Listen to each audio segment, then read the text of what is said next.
Being higher, and Litina Travels is your ticket to the global stage. Call 0244-260-789 today or visit Litina at Alisa Hotel Northridge and secure your spot on this once-in-a-lifetime journey. Litina Travels, your gateway to the 2026 Global Football Competition happening in the USA, Canada, and Mexico, where football meets opportunity and Ghana shines on the world stage.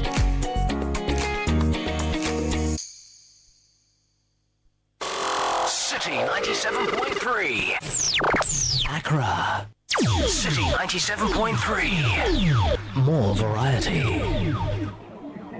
This is the story of Anthony Owusu-Ansah and his delivery business, Shark Express. What started as one man's dream is now a thriving same-day delivery business that serves hundreds of families. Through financing, mentorship, business networks, and market access, APSA is helping businesses like Shark Express grow, create jobs, build futures, and deliver joy across Ghana. Behind Anthony's success isn't only hard work, it's having the right partner like APSA. From funding to guidance, APSA stands with entrepreneurs who dare to dream. We see your story and we invite you to write it with us. Your story matters. APSA.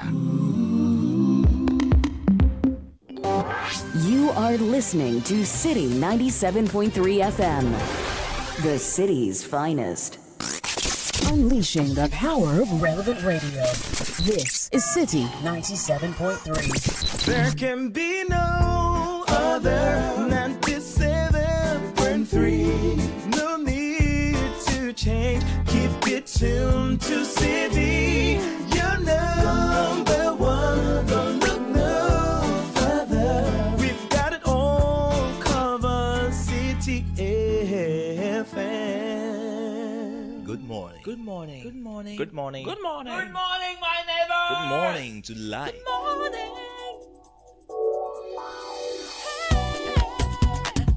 morning. Music. Talk. Inspiration. In perspective. Express yourself. Good morning, my neighbor. Citi FM, your station. It's a refreshing lifestyle. Citi FM 97.3.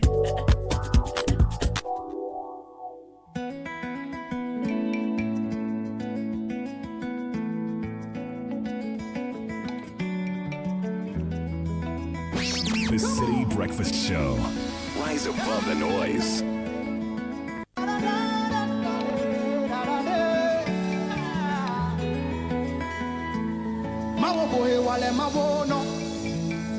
Fonko bogbeno enyela yito ikepamo ekokuranya bano mawo bohe wale mawo no fonko bogbeno enyela yito ikepamo ekokuranya bano mawo chepo yo shele fenshona shia mawo chepo maho shele fenshona shia Engela yito ikepamo ekokuranya bano Engela yito ikepamo ekokuranya bano.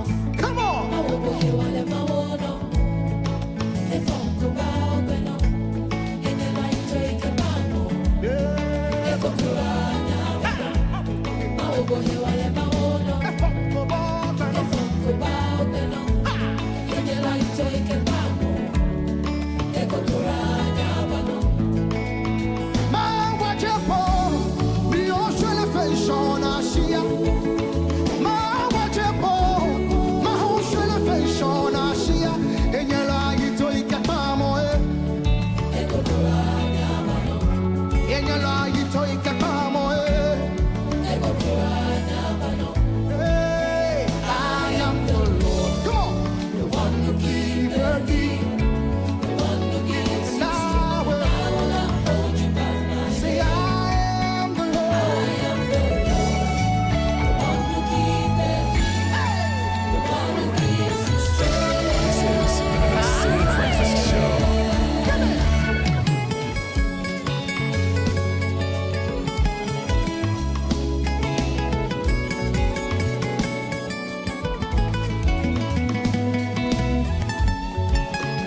He calls this one Hewalelala, a song of strength. Fear not, I am with thee. He says, we have not received the spirit of bondage again to fear, but we have received the spirit of adoption, whereby we cry, Abba, which means Father. His name is Perez Music. We will fear no evil, because he's promised to be with us, never leave us nor forsake us. My flesh and my heart fails, but God is the strength of my heart and my portion forever. The one who keepeth thee, the one who gives you strength. What a great assurance. Hold you by my hand. What a powerful word. I am the Lord. Bringing us into the City Breakfast Show today, Tuesday, the 10th of February. Gives you strength. Strength within is more important. By my hand. Most transformation flows in two directions. Great leadership comes from top down, and it also flows from inside out. So if you see a man or a woman doing well in life, there's obviously something within that's much stronger than what you see on the outside. So this is the charge: build from within, because he strengthens you with might by his spirit on the inside. A wise man is strong, and a man of knowledge increase strength. So strength in life is not muscle and brawn. It's internal, it's spiritual. Great inspiration. Business Sense brought to you by ABSA. What chapter are you on in this 2026 story? Is it the chapter of new plans, fresh starts, finally saying yes to the things you've been putting off? With ABSA, you're supported at every step with tailored banking and finance solutions like loans, credit cards, and digital banking that helps you save, plan ahead, and take control of your life's big and small moments. So whatever chapter you're writing this year, let it end in a yes with ABSA.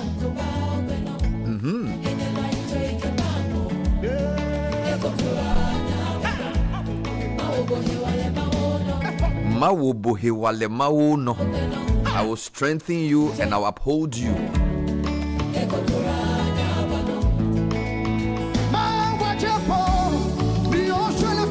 And I shall multiply you, and you will increase like the sand of the seashore. Hey. For this one, I don't understand it. This I used to something. I used to make a matter. Switch to Fidelity Bank today and enjoy amazing benefits like low interest rates, higher loan amounts, and personalized financial support. It's time to switch and smile wider with Fidelity Bank. To learn more, call 0800 003 355. Go to fidelitybank.com.gh. These days, we don't say go to Kumasi or go to Adabraka or go to Tesano. Go to an address. It is digital. When was the last time you used an ATM? These days, we're doing digital banking. It's making life easy. I don't even remember the faces of the tellers anymore. Oh, life has changed. Fidelity is proud to be part of that revolution. Send us a contact on or connect with us on social media at Fidelity Bank GH. Fidelity Bank, believe with us. We're starting off with a newspaper review segment, and there's also business news and sports. It's an interactive show. You don't need to walk to Citi FM to tell us what's on your mind. Send it to us on WhatsApp 053-998-6996. So today is the 10th of February, which means we have 18 days left in February. Then on day 19, oh yeah, kunyami fie. Besimi enko aha nye debio. Dumso oshu bebrebe. Akika nyama hanya ye debio. Paulada. Now we are going to. It's first match sharp. We welcome aboard our new sponsors for Heritage Month. Getting ready to tour Ghana.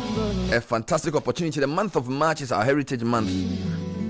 Celebrating our people, our places, our foods, and of course our music.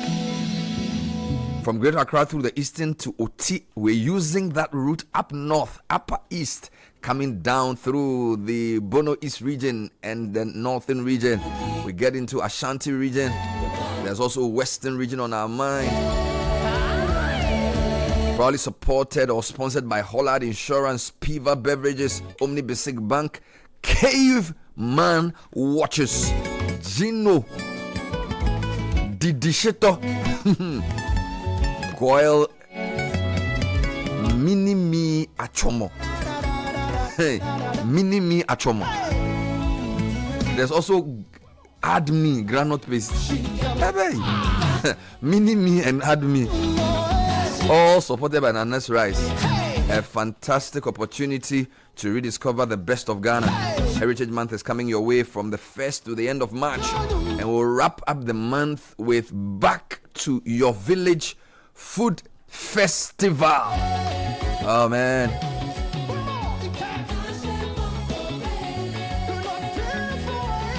So we're getting ready for all of that. But for now, though, what are the news headlines for Tuesday morning? What are the stories behind the stories? So starting off this morning, Caleb Kuda is already here with a whole bunch of newspapers. Good morning, Caleb. Good morning, Bernard. How are you doing, my brother? Very well, thank you. How are you doing too? I'm just excited about Tuesday. Looking forward to March. Yes. Just waiting for the Heritage Caravan to come.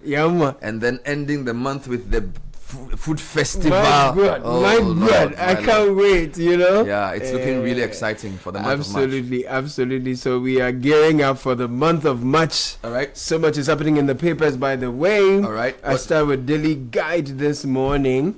Unfortunate news, a student fell off KNUST. He fell to his death. That's here. Yeah, and the Ayawaso East NDC vote buying saga is still in the news. Majority calls for polls annulment as OSP probes case. Richard Asiedu appointed ENAF President General. Okay, so SkyTrain's trial court rejects AG's re-examination of witness, and Goldboard CEO honored at RTP Awards. Let me give you the daily graphic. Yeah. AGI ready for 24-hour economy. Nice. Calls for stimulated investment, stronger supply chains. Meanwhile, Mahama Cares is going to fund specialist medical training. Meanwhile, Kumasi Shoe Factory underutilized. 1,500 jobs at risk. This story looks very familiar. Anyway, I'll take you to the Chronicle. Guard of Honor, Menchia reacts to Doma Hene's demand. Goldboard CEO named the best public company CEO. Parliament must do the people's business. This is an article by Kojo Oponkoma.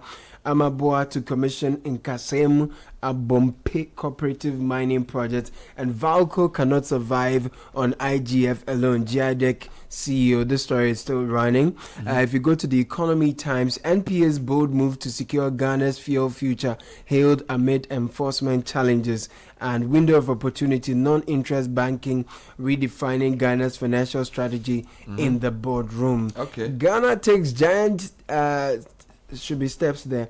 Giant steps towards gold refinery begins with artisanal sector. Okay. The Hawk newspaper this morning says vote buying diplomat axed. NDC in chaos over dirty primary. Big guns demand rerun. No money, no white wedding. This is Archbishop Nicholas Duncan Williams here.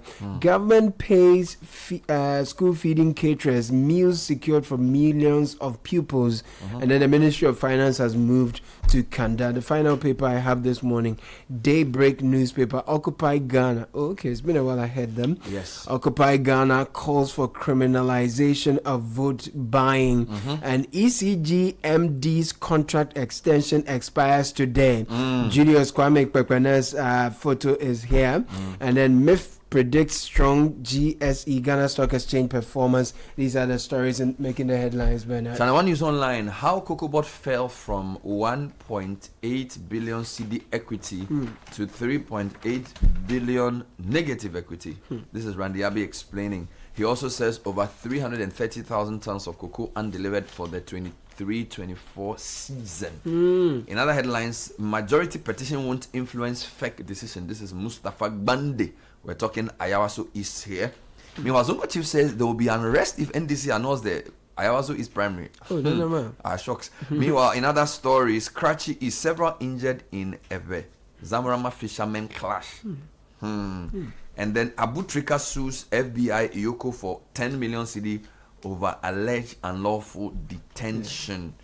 And then Agboja has been speaking. Today I'll bring you highlights of what the road minister has been saying in relation to the Swami interchange. Yes. In relation to the Wale Tamale Road and other roads. But on this particular headline, he says the interchange modification offers better value for money. Oh, okay. We'll delve into that for you this morning. Right. If you go to citinewsroom.com, the lead story, Ghana is quietly ditching ATMs as mobile money takes over banking. Yeah. When was the last time you used an ATM? Charlie, I don't see my card safe. Charlie, it's a serious matter. In other stories, Ayawaso East controversy favors MPP ahead of by-election. This is Divine Otu Agohom. He's the MPP Greater Accra Regional Chairman. Yeah. Transparency International Ghana is condemning vote buying at Ayawaso East NDC primary. And Occupy Ghana, as you read, is also calling for criminalization of buying of votes in primaries. Meanwhile, Baba Jamal has appeared before the NDC panel and rejects vote buying claims. Right. Meanwhile, Finsu MP says, tell cocoa farmers the truth. He's been talking on the point of view as well. Right. Meanwhile, Ghana Citi post mixed performance as Q1 FX demand rises. We'll give you some details of this. And then Dubois Center to undergo $200 million redevelopment. Oh, okay. Yes. Okay. Details coming up shortly. MyJournalline.com. Share. Guta says, pass the CD gains with consumers. Pass it on. Okay. This is Clement Boateng. He says prices have come down across board.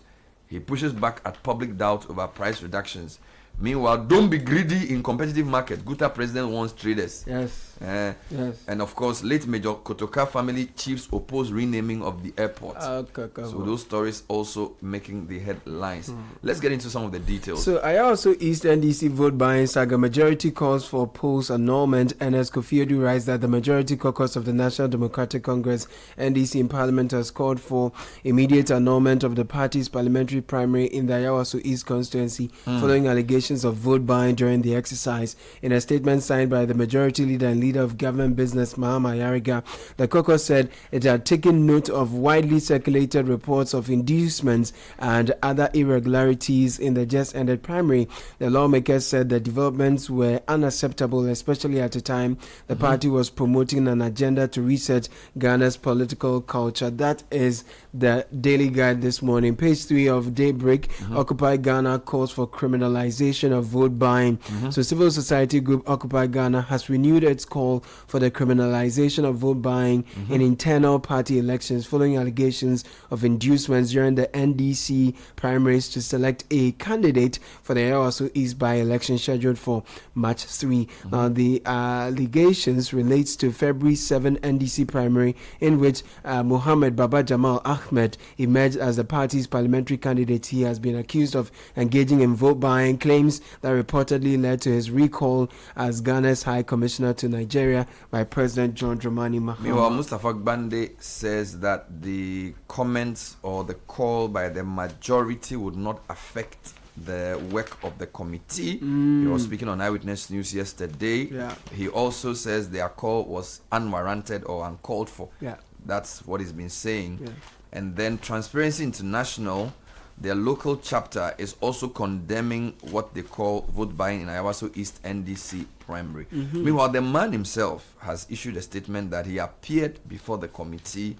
He's grateful to the committee and reiterates that he did not buy votes. Okay. So we'll wait for the committee. The committee will finish its work today, and we'll find out later as the Function Executive Committee of the party meets what the way forward will be. Guess what the constituency executives have been telling the majority? Mind your business. Ayawaso East NDC executives to majority. So I think the headline just summarizes it. I'll move on to some other stories. Reducing Swami interchange to 2 tiers, unfair, flawed. Ashanti MPs, and as Kofi Edu again for the Daily Guide. MPs, members of the New Patriotic Party, NPP Ashanti caucus in Parliament have criticized the government's decision to scale down the Swami interchange project from a 4-tier design to a 2-tier structure, describing the move as unfair, technically flawed, and a disservice to Kumasi and the nation. Addressing a press conference in the Parliament yesterday, the caucus said the decision by the Ministry of Roads and Highways to reduce the scope of the project due to debt constraints and contractor drawdown challenges undermines the original engineering concept and long-term traffic solution in intended for the area. The Meanwhile, minister, the minister has been responding. speaking. If you come to Channel 1 News Online, he has dismissed these claims and saying that the project has been revised to a 3-tier interchange following the commencement of the Kumasi Outer Ring Road under the Big Push program. The modifications, according to the minister, is aimed at reducing traffic pressure on Suame as the interchange requires less capacity than initially planned. Speaking to journalists on Monday, Minister for Roads and Highways Agboja Govin said proceeding with the original 4-tier design would have required demolishing several buildings and businesses, with the state incurring additional cost of about 100 million cedis. So he says the modifications will preserve these structures, allow businesses to thrive, and still provide a first-class concrete road from the N1 to Buankra on the N6. Okay. The only portion of the original plan being removed is the 4-tier bridge, as the expropriation costs are not justified, especially with the outer ring under construction. He also blamed his predecessor for some of these issues in relation to the redesign. Yeah. And so we can deal with that later on during the show. That's right. Now, ECG MD's contract extension expires today. This is daybreak. Yeah, the contract extension, yes, granted to the managing director of the Electricity Company of Ghana, ECG, Mr. Julius Kwame Kwekwena, officially expires today. Mr. Kwekwena was granted a contract extension by President John Dramani Mahama 2 days after he attained the statutory retirement age of 60, a decision that attracted public attention and internal controversy within the power sector. Now, the extension was particularly contentious because it came at a time when the government had publicly vowed not to extend the tenure of public servants who had reached retirement age as part of efforts to promote generational renewal and institutional reforms within the public sector. So sources within ECG say the expiration of Mr. Kwekwena's extended contract has heightened tension among the staff, some of whom have openly called for his exit. So Cocoa Board has been in the news. How Cocoa Board fell from 1.8 billion CD equity to a negative equity of 3.8. Randy Abbey has been speaking on the point of view. It says the company recorded a negative equity position of 3.8 billion at the end of 2024, marking the first time in the institution's history that its liabilities had exceeded its assets. This is what we inherited. Dr. Abbey said it presupposes that Cocoa Board's liabilities were more than its assets by close to 4 billion cedis, and he says it's the first time in the history of the company. He also went ahead to say a few things around why the company was in trouble. He said, for example, that 26 billion cedi Cocoa Road contracts jute sacks waste fueled the company's problems. Randy Abbey has outlined a series of deep-rooted financial and operational challenges inherited upon assuming duty, describing the institution's current position as the most precarious in nearly its 80-year history. Meanwhile, the ranking member on the Food, Agriculture and Cocoa Affairs Committee of the Parliament, Dr. Izukopoku, has also been speaking on the program. He has blamed the current administration for the challenges facing Ghana's cocoa sector, insisting that responsibility cannot be shifted elsewhere. According to him, key economic decisions taken by the present government, particularly those linked to exchange rate management, have directly affected cocoa operations and farmer payments. Quote, you can blame the administration. You can put the challenge at the doorstep of the current administration, Dr. Poku said. The current exchange rate we are seeing, who caused harm? He retorted. Question for the gods. Okay. Valco cannot survive on IGF alone. GIDEC CEO Benis Besse writes for the Chronicle this morning that the Chief Executive Officer, CEO of the Ghana Integrated Aluminium Development Corporation, GIDEC, Mr. Randolph Chumesi Ankra, has dismissed claims that Volta Aluminium Company Limited, Valco, can survive on its internally generated funds, describing such assertions as unrealistic given the company's current financial position. According to Mr. Randolph Ankara, Valco is currently operating at about 20% of its installed capacity, a situation that continues to result in persistent losses and threatens the company's long-term viability. The CEO of JADEC explained that Valco recorded negative cash conversions throughout the review period, largely due to an excessively high level of trade payables, which averaged 478 days. So now we're talking companies. So we've spoken about Cocoa Board, we're talking about Valco. Let me take you to the Kumasi Shoe Factory.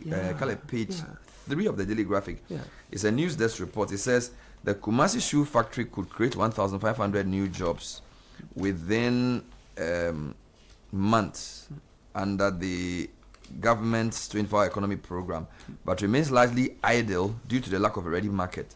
State security agencies, which perhaps have the biggest combined demand for boots and shoes, still import footwear continually annually in defiance of a directive to buy them locally.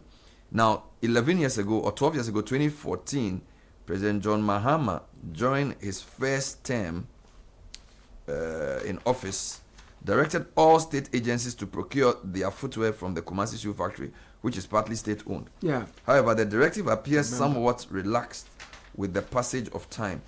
The factory, now operating with just 41 workers, has bought 4 new sandal assembly lines, expected to arrive next month, and is also refurbishing existing machinery to support round-the-clock production.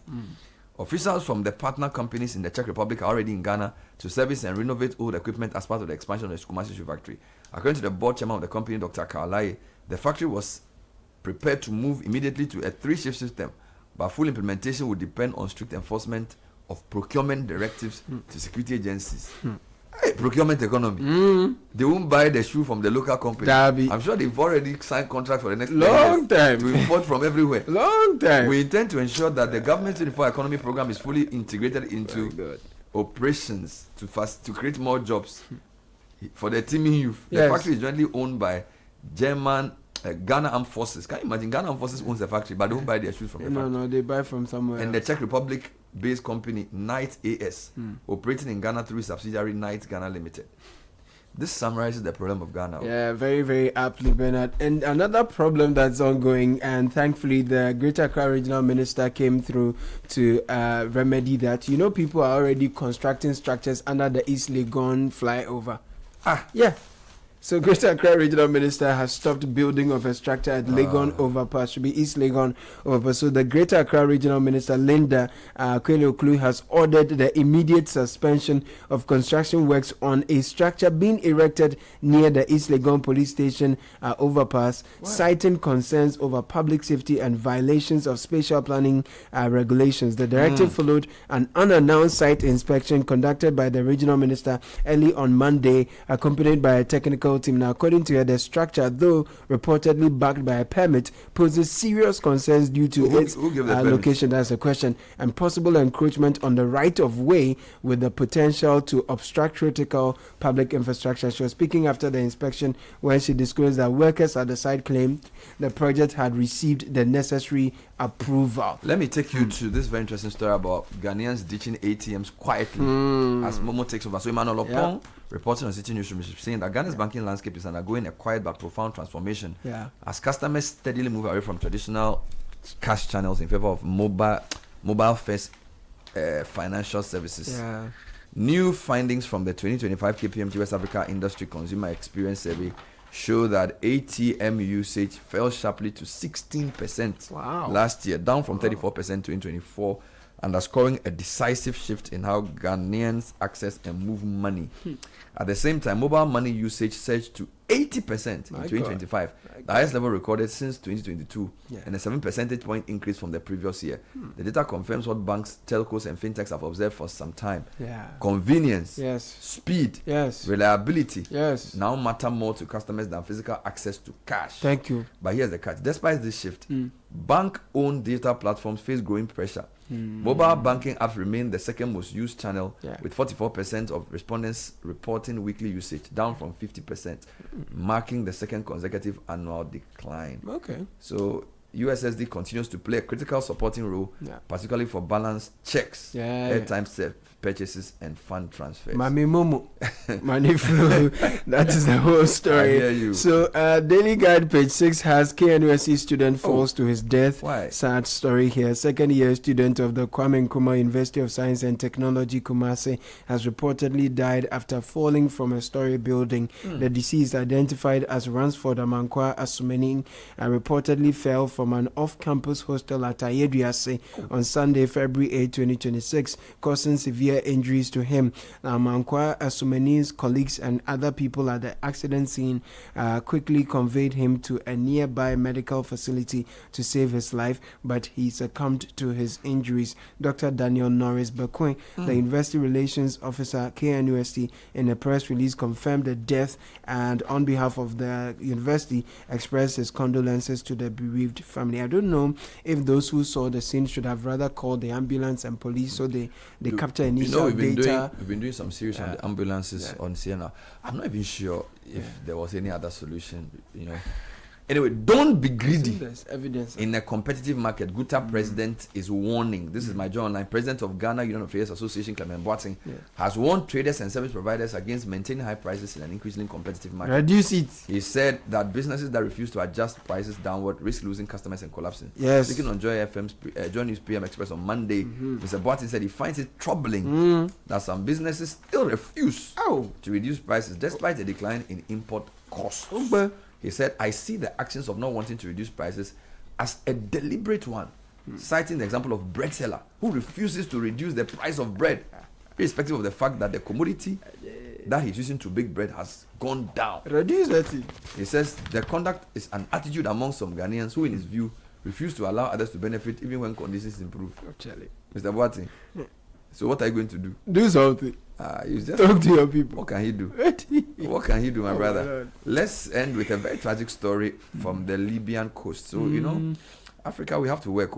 Migrant boat capsizes off Libya, leaving 53 people dead. Wow. The International Organization of Migration, this is the BBC reporting, that a rubber boat carrying 55 passengers, including 2 babies, has overturned off the coast of Libya. The UN Migration Agency says the only survivors were 2 Nigerian women were rescued by the Libyan authorities on Friday. The International Organization for Migration announced on Monday the boat was carrying migrants and refugees from various African countries. The boat sank after taking on water approximately 6 hours after departing from the coastal city of Al Zawiya in northwestern Libya. Now here's the catch. The IOM says almost 500 migrants have been reported dead or missing trying to cross the Mediterranean Sea from Libya. And this is just 2026. Caleb, 2026 has only 41 days. February 10 or so. Yes, 41 days. And we have 500 people have died. 500? I won't lie to you. The IOM, the IOM says almost 500 migrants have been reported dead or missing trying to cross the Mediterranean so far. Oh, that's serious. So imagine how many die in a day. That's serious. If you divide 500 by 40. Charlie, that's serious. Charlie, Africa, we have to work. Our people are suffering. We are discussing. Charlie, that's serious. And that reminds me. I mean, they may the worst part. They may be Ghanaians that we will never even hear of. You won't be able to identify because they said they are from different African countries. Yeah. That's a challenge. And then also, even there's an issue with refugees and displaced people, right? And the ability to gain employment. So, Amahoro Coalition, for example, the other time in the news was urging private sector and the state, so with the state, help the refugees get identification, because a lot of the times when there's war, people are displaced, they don't come with their identity cards, but if you help them get these identification cards, then the private sector can also employ them, because some of them have left their countries, they have some skills, but they don't have their certification to prove it. So we need to deal with the push factors. You have to do something. It's just too much hardship. Too much hardship in the continent. Thank you, Caleb. That was the newspaper review. Coming up next is the Citi Business News. Stay with us. Oh, jump on now. Go. Google me. At what time will you come back where I don't hear the sound of your car? Why you buy new car? No, I don't change my car. It be the same, right? It be the fuel way I change. Way one shouts it. Ever since I started using the all-new Excellium Premium Fuel, fortified with 3-in-1 action. Oh, Joe, now my car they run like electric car. No, it's so. This is the type of fuel where they want to. Because now engine they cost. Where they want for way if I buy it, it go protect my engine. And with the small way I buy, I'll go drive, sir. Absolutely. It's like strapping a turbocharger to your engine and giving it a protector. And what they bust my mind, Seth, be the 3-in-1 action, no? Excellium, they prevent up to 99% of deposit. It be anti-wear, some be anti-corrosion. Won't pay when I open them. So where can I find this magical fuel? Just head over to any Total Energy service station and your car will thank you. Hey, then make a finish my gobe fast, then rush go Total Energies. My friend, but why your hand my gobe inside? I give you info. Make a fill the gobe too small. Go. Excellium is designed to protect your car engine, decrease fuel consumption, and lower CO2 emissions. Don't say fuel, say Excellium. Choose Excellium, choose quality. Hey, Andrea. Challenge these days, new level crown.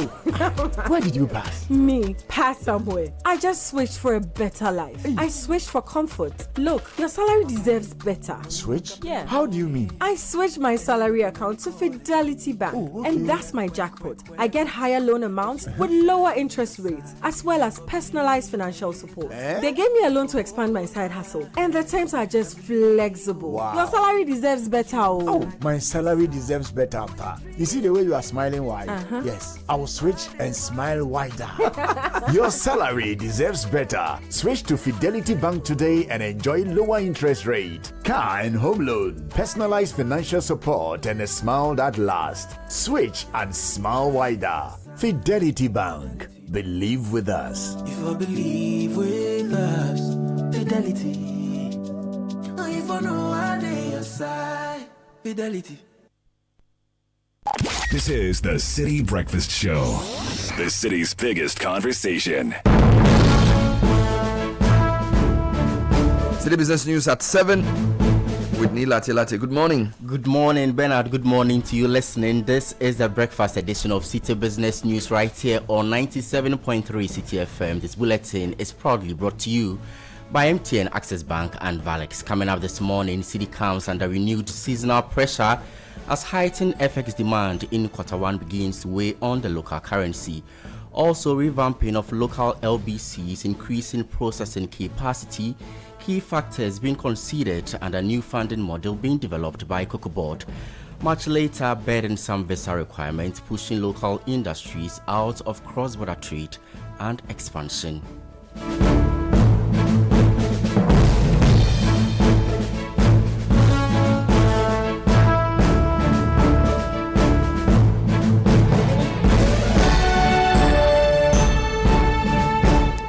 I am Neil Latte. Many thanks indeed for joining us this Tuesday morning. Details of our stories now.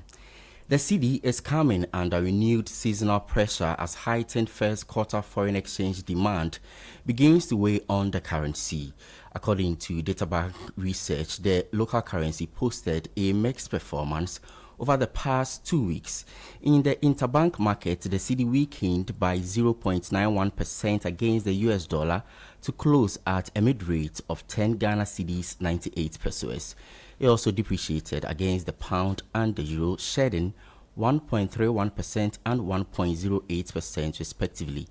Databank attributes the recent weakness to typical first quarter dynamics as importers ramp up dollar purchases to restock inventories.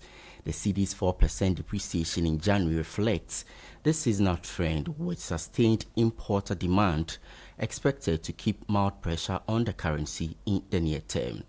Well, with that in mind, let's get some forex market updates. The dollar is trading at 11 cedis 90 pesos. The British pound at 16 cedis 30 pesos. That of the euro being retailed at 14 cedis 10 pesos. These are rates from forex bureaus and not the Bank of Ghana's interbank rate. So please be guided. Away from that, and the Ghana Cocoa Board says a new funding model being developed for cocoa purchases will help restore indigenous license buying companies LBCs to active participation in the market, while also improving utilization of Ghana's cocoa processing capacity. Speaking on the point of view with Bernard Avle, Chief Executive Officer of Cocoa Board, Dr. Randy Abbey said the proposed arrangement will strengthen the sustainability of the cocoa sector and ensure broader local participation across the value chain. The new funding model that we are looking at is a funding model that will allow us to optimize the use of our processing capacity. That is what we are looking at. So we are looking at one that, and this particular funding model also is actually killing a lot of the indigenous LBCs. Because in the LBC space, we've also allowed the buyers, the big buyers, to also set up. And so now the buyers even nominate which LBC to work with. You understand me? So you have a lot of the indigenous LBCs who are out of business because there's no longer any seed money for them to go out and do business. So we are looking at a new funding model that guarantees that the indigenous LBCs are in business. That too guarantees that we can fully utilize our processing capacity. So that is what we are working at. And a funding model that will also ensure that you don't have a situation where the buyers are those who dictate when you have money and when you shouldn't have money. And therefore, you can have the situation that we are having now with respect to no liquidity in the system. There's no liquidity simply because the buyers find our crop as too expensive on the basis of the current price. Dr. Randy Abbey is CEO of Ghana Cocoa Board, meanwhile a ranking member on Parliament Food, Agriculture and Cocoa Affairs Committee. Dr. Isaac Opoku has criticized Cocoa Board for failing to follow long-standing advice on forward trading. You know, the 12,000 was unprecedented, you know, and no buyer will continue to buy at 12,000. So they should have anticipated that at one point the price will start dropping. That is why you have to trade forward, take advantage. They had traded forward. At least they would have got something in the region of 8 to 12,000. This situation wouldn't have arisen. They should have traded forward. That's what I'm saying. Once you trade forward, then you know the revenue you will be generating. So when you are fixing the producer price, you know what your leg is on. You know where you are. So you cannot default. There will be no challenge because you know the revenue you'll be generating. You see, they didn't listen to advice.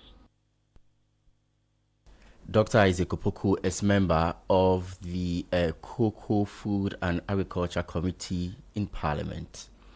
The Greater Accra Regional Chairman of the Association of Ghana Industries, Chona Mapelo, has renewed calls for a visa-free regime across Africa, describing it as critical to accelerating intra-African trade and investment flows. He expressed concern over what he called the burdensome visa requirements faced by African business leaders traveling across the continent, adding that the need to secure multiple visas remains a major disincentive to cross-border trade and business expansion. He's been speaking to Citi Business News. Traveling within Africa has become very difficult because of requirement of visas into different countries of Africa. It is easier for Caribbean to travel within Africa than an African traveling within Africa. And that's a major challenge. What our leaders could easily do immediately is to take off the issue of visa requirements in entering an African country. No African citizen should be required of a visa to enter another country. Aliko Dangote, with all his might and capacity on the continent, still required over 35 visas to travel within the continent. That is not acceptable. You cannot ask for free movement of goods and services without allowing for free movement of people. They have to work hand in hand. Chona Mapelo is Greater Accra Chair of the Association of Ghana Industries. Labour analyst Austin Game is assuring that the passage of the 24-hour economy bill will address the existential threat facing Ghana's industrial development. This follows a warning by the Chamber of Agribusiness Ghana that the country's manufacturing and agro-processing sectors are facing mounting pressure as regional competitors such as Benin roll out aggressive incentive packages that are drawing factories, capital, and skilled labor away from the country. By reacting to the issue, Austin Game says the fears by the business community will be addressed with the passage of the 24-hour economy bill. With the passage of the 24-hour economy bill into law, I think that the incentives there, the chamber should begin educating its members to take advantage. And if you're going to operate 24 hours, there's an incentive in the law that makes electricity fairly cheaper, that makes taxes fairly cheaper, that makes the number of people you are to engage and be able to compete. I think it's a good alarm bell, but if what I know the content of the bill that has been passed into law and what SIGA is intending to do, if we do all that, I think we should have some quality and value to our system, and that fears, though important, to evaporate. You heard Labour analyst Austin Game ending the breakfast edition of Citi Business News on 97.3 Citi FM. A recap of our top stories this morning. Citi comes under renewed seasonal pressure as heightened FX demand in Q1 begins to weigh on the local currency. The story and many others available on our website, citynewsroom.com/business. I am Nila Tilati. I wish you a good business day. The other day, I visited Kweku at his spunky new office to congratulate him on opening his business. And man, was I impressed. The business is just moving quick. The sales, customers, everything is just working seamlessly. The secret?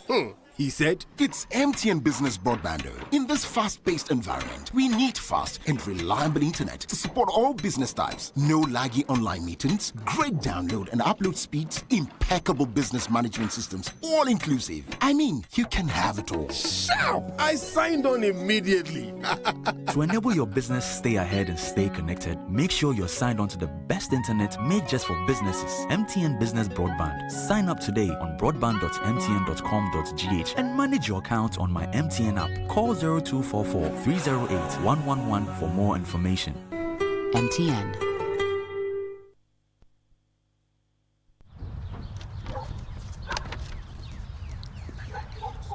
Hey, do they want to sack you dry? Why shall I way? Engagement things and kwenye. Hey, sure. They even added washing machine, fridge, flat screen TV.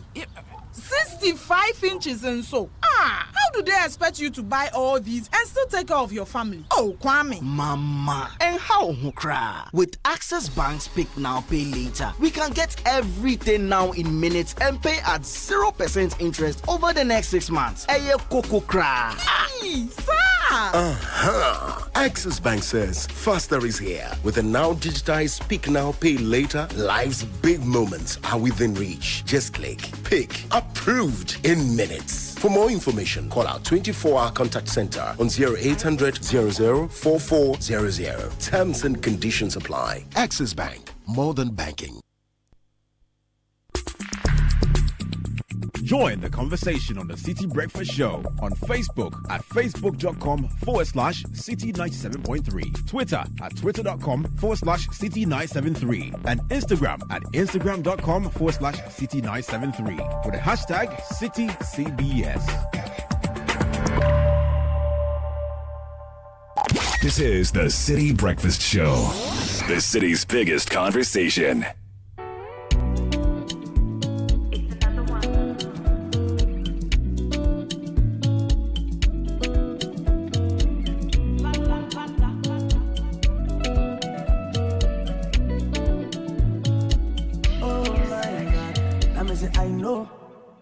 I know, you do me bad, then you know, what, miss you for my pillow, tears we soak my pillow, oh, wait till I do you, where you leave me go for a tungo, where you leave me go for a, yeah, wait till you do me no my sister, yeah, wait till my papa wanna meet you, alum, wait till my papa wanna meet you, yeah, Caleb Kuda here.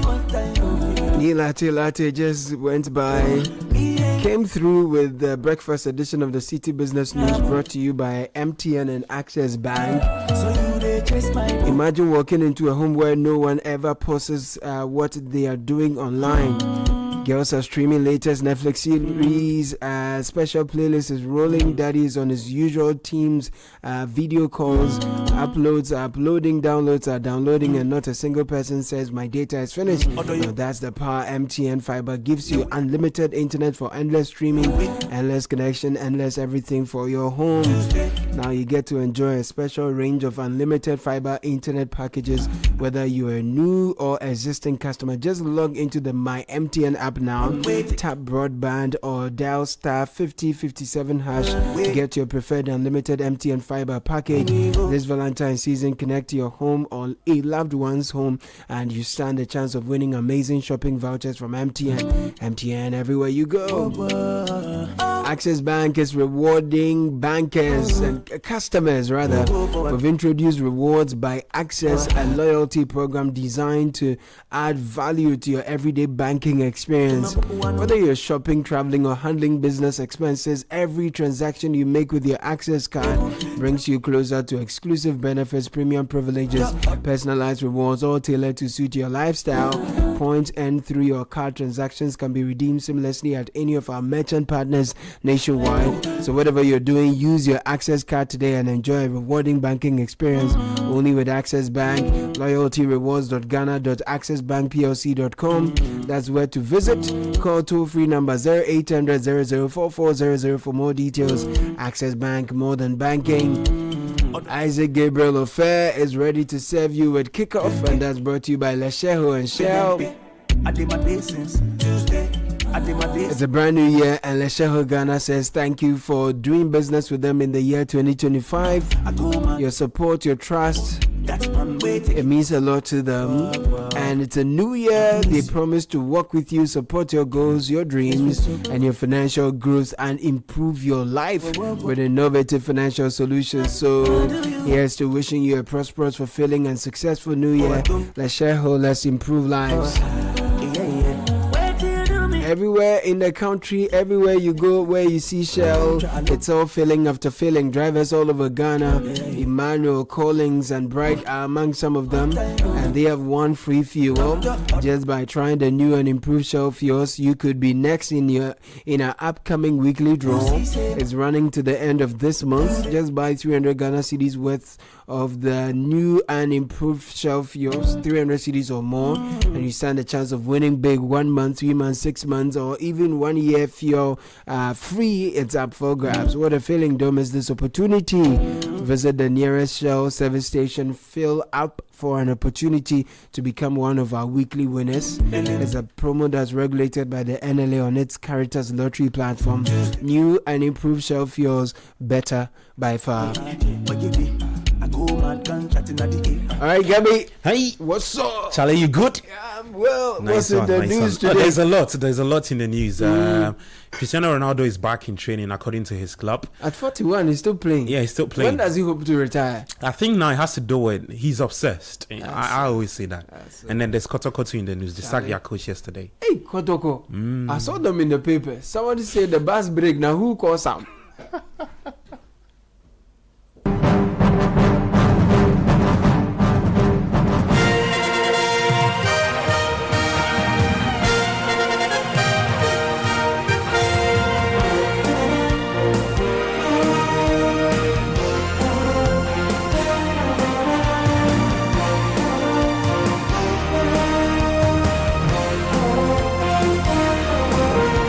Right, Tuesday morning, February 10. Time now for the very latest in the world of sports, right here on 97.3 Citi FM.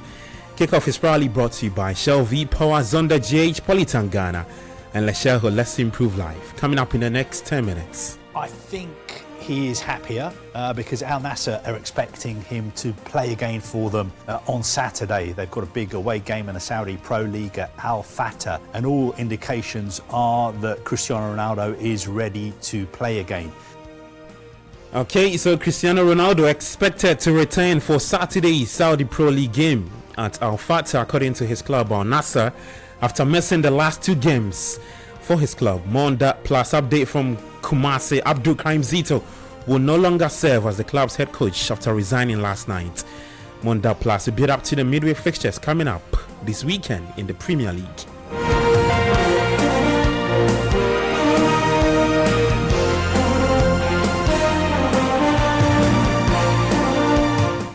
Alright, I'm Gabby Fair. Let's begin with the 8 teams who have progressed to the MTN FA Cup quarterfinals, and 6 of those 8 teams still in contention in this year's MTN FA Cup are chasing a historic maiden title.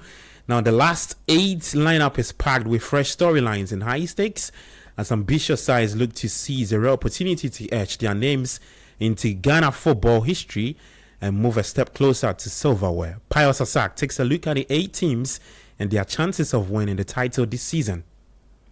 6 of the 8 teams that have secured places in this year's FA Cup quarter-finals are still chasing their first ever title. Adriana Football Club, Bekum Chelsea, Techima Liberty Youth, Pando Heart of Lions, Atram Divise, and Nations FC. The only former champions still in contention are Dreams FC and Mediama Sporting Club, adding extra intensity in the battle for the trophy. One of the standout stories this season is Adriana FC, formerly Adriana Stars. Founded in 1984 and based in Doma, the club famously won the Ghana Premier League at their very first attempt. Despite that league success, FA Cup glory has remained elusive, with the team often suffering painful exits in the competition. This season, however, Aduana look determined to rewrite that narrative. Their biggest statement came in the FA Cup round of 16, where they knocked out defending champions Asante Kotoko in a dramatic penalty shootout.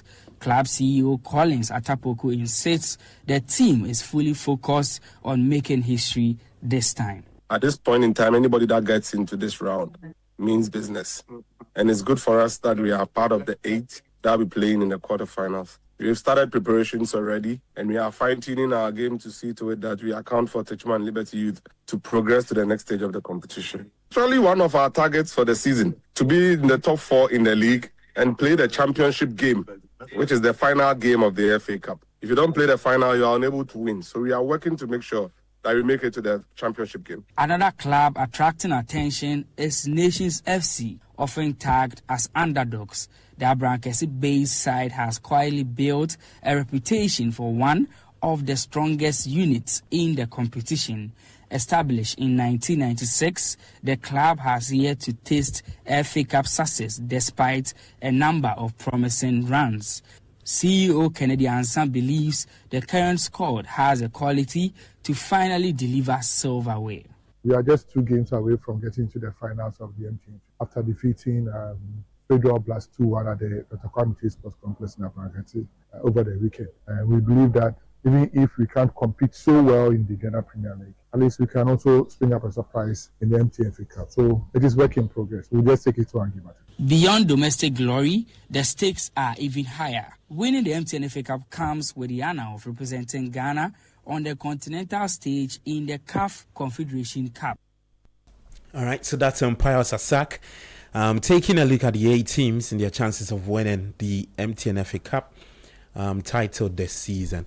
Well, away from that, let's take you to Kumasi, and Abdulkarim Zito has officially stepped down as head coach of Kumasi Asante Kotoko following the club's elimination from the MTN FA Cup at the round of 16 stage by GNFC. The Porcupine Warriors have struggled for consistency in recent weeks, managing just 1 win in their last 5 matches across all competitions. Zito exits the club, currently sitting 5th on the Ghana Premier League table, 8 points behind leaders Mediama Sporting Club. Kotoko say they would announce a new coach in the coming days. Well, to this, and the Chief Executive Officer for Nations FC, Kennedy Boakye-Ansah, has called on the Black Stars technical team to consider defender Razak Simpson for a national team call-up ahead of the 2026 World Cup. Simpson last featured for Ghana in May 2025 during the Unity Cup third place playoff, where he scored his maiden goal against Trinidad and Tobago. Razak is a top player. He's a top player. He's shown a lot of commitment. He's shown a lot of discipline. He's shown a lot of zeal to die for the colours of Nations FC. And even the national team, when it is that he got an opportunity to feature for the Black Stars. Fortunately for us, last weekend, one of the newly appointed assistant coaches of the Black Stars, in Alain Ravera, he was at Abrankesi, the team manager of the Black Stars, that is Hamini Shadow, to watch our game against Federal Blast. And I'm pretty sure that maybe Razak was one of the reasons why they came over to Abrankesi to witness again against Federal. And maybe to also see the other talents that we have in abundance at Nations FC. So we know his quality, we know what he can deliver for the national team, and we know the stuff he's made of. And when it is like Coach Utuado and his assistants feels like. All right, so that's the Chief Executive Officer for Nations FC, Kennedy Boakye-Ansah, speaking there. Well, let's take you to Europe, and we have midweek fixtures starting from today in the English Premier League. Chelsea take on Leeds United at Stamford Bridge at 7:30 p.m. Well, Chelsea heading into the game on the back of their 3-1 win over Wolves and are confident ahead of tonight's tie. Let's hear from Chelsea's head coach, Liam Rosinia. Again, I don't speak about what's happened before me. I can speak about what I see. Our 2 defeats came against what many people say are the best team in Europe. And I look at those 2 games and the situation we had in terms of player availability. We didn't have full player availability in both of those games. players are showing me in my time with them extreme mental toughness, extreme quality to come back from 2 goals down against West Ham, to come back in Napoli when they're behind. I'm not questioning their mental toughness at all. All right, so that's Chelsea's head coach Leon Rosinia speaking there. Well, Everton will take on Bournemouth at 7:30 p.m. Same time, we'll see Newcastle United travelling to the Tottenham Hotspur Stadium to take on Spurs. Things are beginning to get desperate for both clubs, whose managers are under pressure amid underwhelming Premier League campaigns. Spurs boss Thomas Frank was asked if the club are in relegation battle. To win games, desperate, and I'm focusing on Newcastle. That's a great opportunity ahead of us against a good team. That's the main thing. That is, can we go out there and get 3 points? That will be very good, and then climb from there and look forward. That's what we need to do, and that's the main focus. All right, so that's Spurs boss Thomas Frank speaking there. Well, some more games coming up later today. West Ham United will take on Manchester United at 8:15 p.m. The big question for United tonight is whether they can continue their impressive run and Michael Carrick can make it 5 wins out of 5. Yes, what Carrick thinks of tonight's clash against the Hammers. I think you've got to go into the game understanding the situation of both teams. We've tried to paint our picture to the players in every game we've played so far, and it'll be the same come Tuesday night. The type of game, the feel of the game, what kind of skills we're going to have to try and draw on. Different games throw up different things. So and yeah, for sure, teams towards the bottom of the league are really fighting for things. So but so are we, and we've got to like to fight for it. So it's like to think that balances out in some ways, and it's who can come out on top at the end of it. But sure, we're totally aware of what we're going into on Tuesday night and how difficult it will be. Okay, so that's United's interim boss Michael Carrick speaking there. So the 3 games happening later tonight. Well, let's finish off with Ronaldo, and I'm not expecting Cristiano Ronaldo to end his strike and play again for them on Saturday. The 41-year-old has missed his last 2 Saudi Pro League games because he's unhappy with the way Al Nassr being run. After receiving assurances, Ronaldo is expected to return for Saturday's game against Al Fatah. Sky Sports' Savi Koliko has more.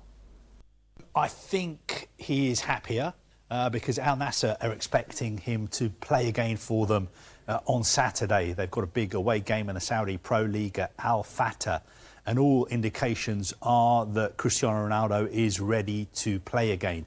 I think there have been some clear-the-air talks behind the scenes. Obviously, he's been unhappy with the way the club is being run. He believes some of their rivals have been getting more funding, especially in the transfer market, than Al Nassr.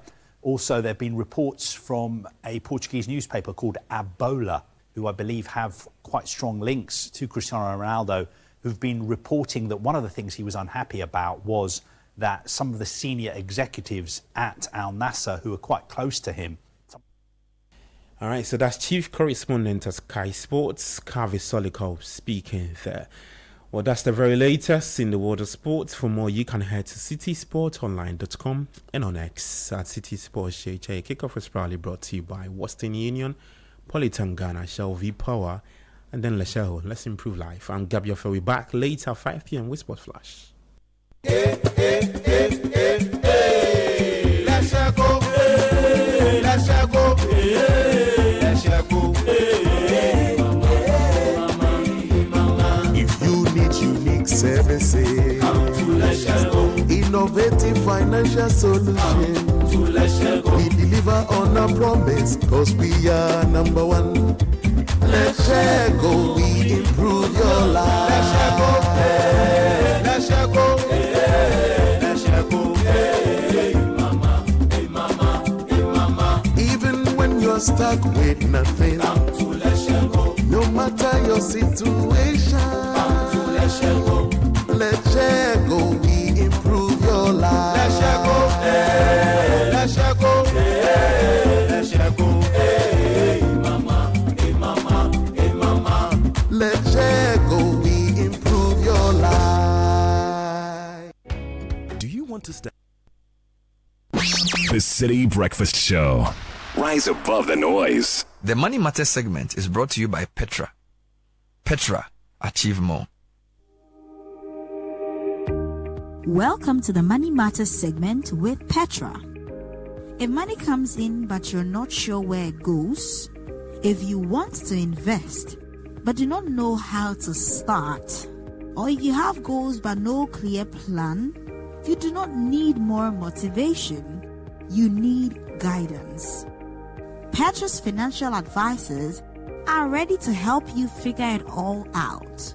So walk into our office today, located at Airport West, and let's do life together. Petra, achieve more.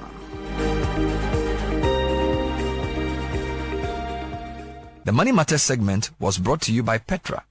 Petra, achieve more. This is the City Breakfast Show, the city's biggest conversation.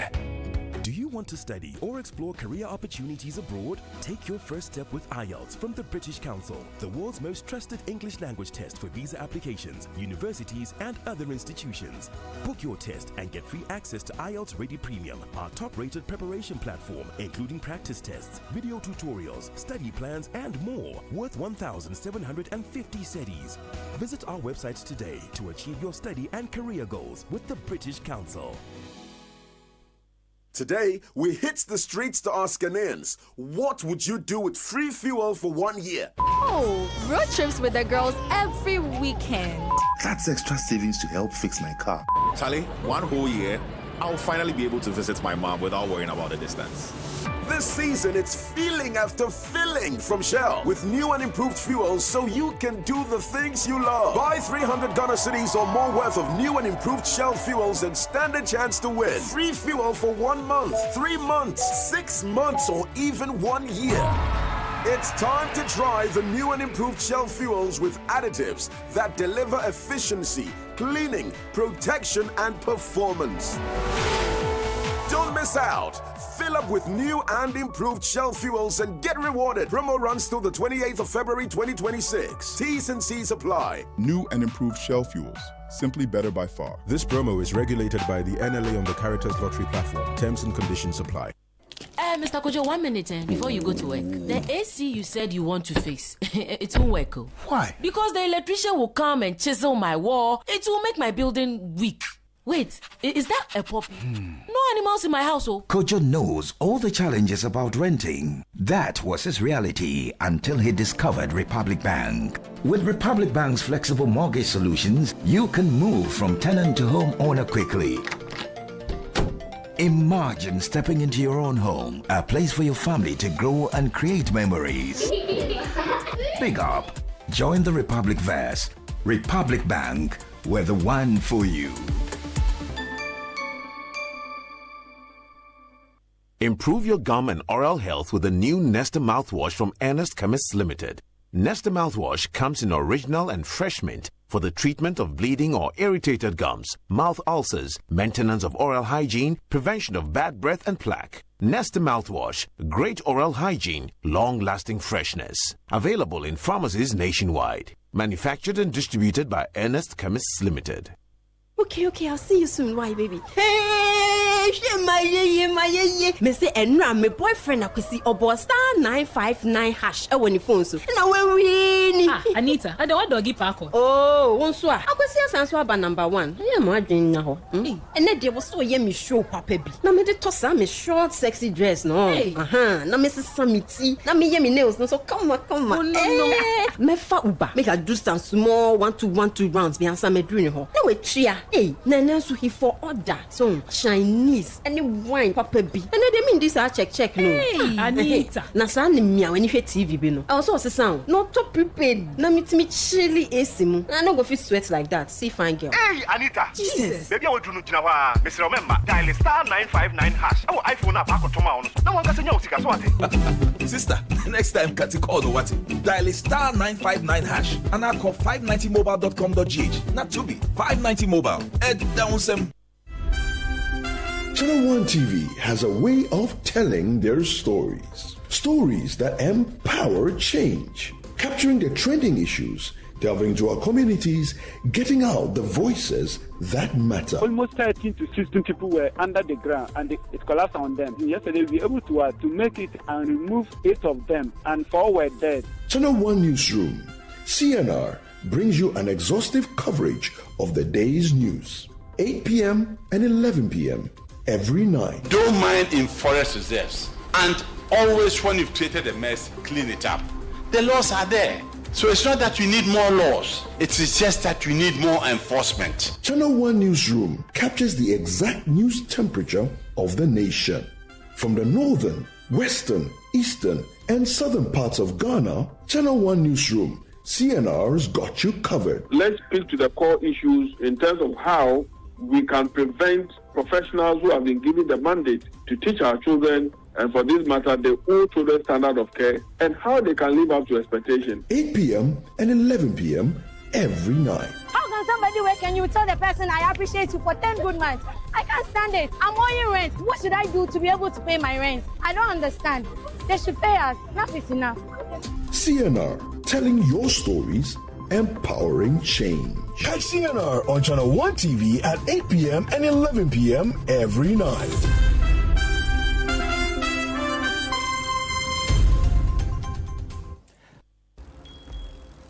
They said living on Cloud 9 is the ultimate feeling of happiness. Why not find out for yourself?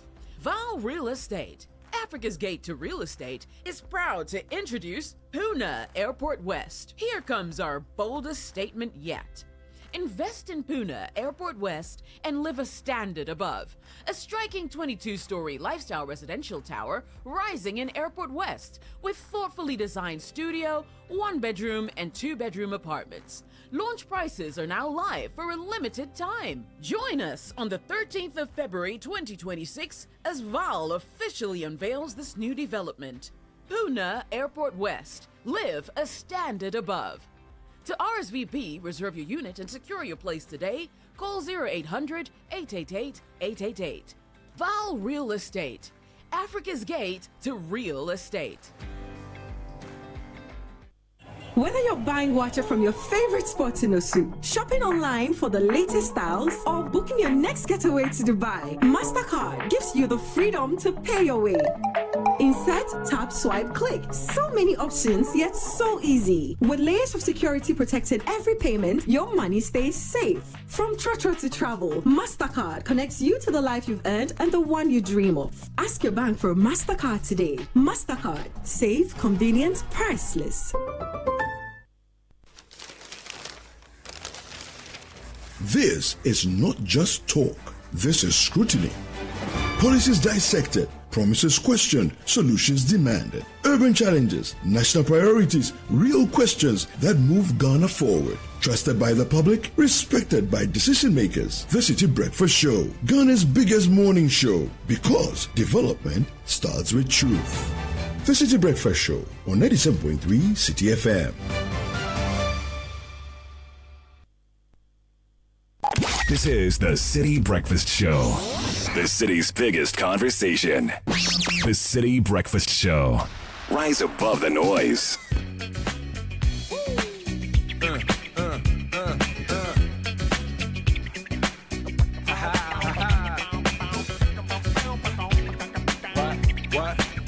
What?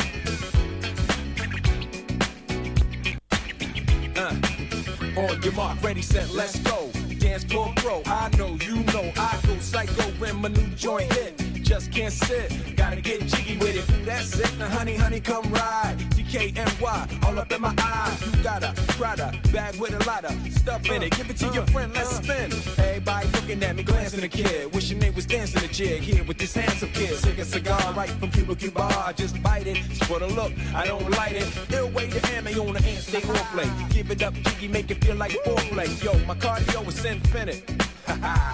Big Willie style's all in it. Getting jiggy with it. Getting jiggy with it. Getting jiggy with it. Getting jiggy with it. What? You on the ball with your kid? Watch your step, you might fall trying to do what I did. Mama, come close side in the middle of the club with the rubber dub. No love for the the haters, mad cause I got floor seats at the Lakers. See me on the 50-yard line with the Raiders. Let Ali, he told me I'm the greatest. I got the fever for the flavor of a crowd pleaser. DJ play another from the Prince of this shore highness. Only bad chicks riding my whip. 7:40 Citi Breakfast Show, Tuesday, February 10, 2026. You don't stop. Happy birthday to Najee of SIC Financial Services. God bless you. To Noble Shilo Agbenoto, wishing you a day as awesome as you are. May your year be filled with blessings, success, and lots of love. From Gloria Yaira Agbenoto to Noble Shilo. Please wish my firstborn Uriel Nishiran Irenchiado a happy 10th birthday. My ride or die, my phoenix, we love you from mom, dad, and the siblings. Comments on the show and all your messages sponsored by MasterCard. It's a new way of spending. Tap, insert, or swipe. MasterCard, do something truly priceless. What two words can ruin your day any day? Insufficient balance. Don't stress with extra balance from Forms Capital. You get a quick top-up straight to your Momo wallet. Your overdraft limit keeps going up, and the best part is the interest is only charged for the day the funds are used. It's fast, easy, and keeps you moving because Forms Capital believes in community impact and financial inclusion. Sign up for free on the Momo app, navigate to financial services, advances, and select extra balance to register. Or dial star 170 hash, select 534 to activate extra balance today. Lots of community-related issues we'll be raising for you briefly this morning. But get ready to boost your career with CIMA. Whether you're fresh out of university or climbing the corporate ladder, CIMA gives you real-world skills, global recognition, and a powerful network of over 689,000 professionals in 190 countries. And while you learn, unlock leadership and digital financial skills, become a chartered global management accountant. Go to 0246301992 or go to our website for more information. CIMA, one qualification, countless career opportunities. At Locals Estates, we believe every Ghanaian deserves comfort, dignity, and modern living. That's why we're building beautifully designed 3-bedroom townhouses. They are safe, secure, and community-focused. From premium family homes to stylish apartments, Locals Estates gives you the smart designs you need at prime locations. Call 0200 557 704. Locals Estates, modern living made possible.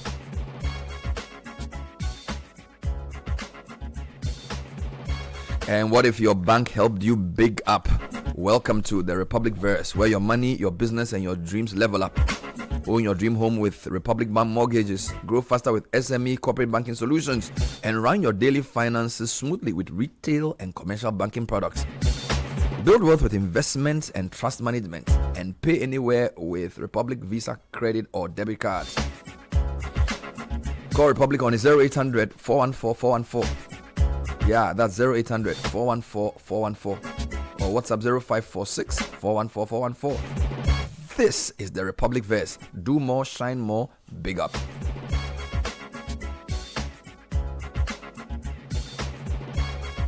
Now here's an important one. Anglo Gold Ashanti wishes to alert the public to fraudulent job recruitment scams using the name of the company and its subsidiary Anglo Gold Ashanti Iduaprim Mine. These fake adverts and letters are not affiliated with Anglo Gold Ashanti in any way. Anglo Gold Ashanti never requests payment for jobs or authorizes third-party recruiters. Verify vacancies via our official website career page. Call 0302 743 400. Our career page is www.anglogoldashanti.com/company/careers. The official social media page for Anglo Gold Ashanti Iduaprim and Obuasi Mines are on Facebook, LinkedIn, and YouTube under the names Anglo Gold Ashanti Iduaprim Mine and Anglo Gold Ashanti Ghana.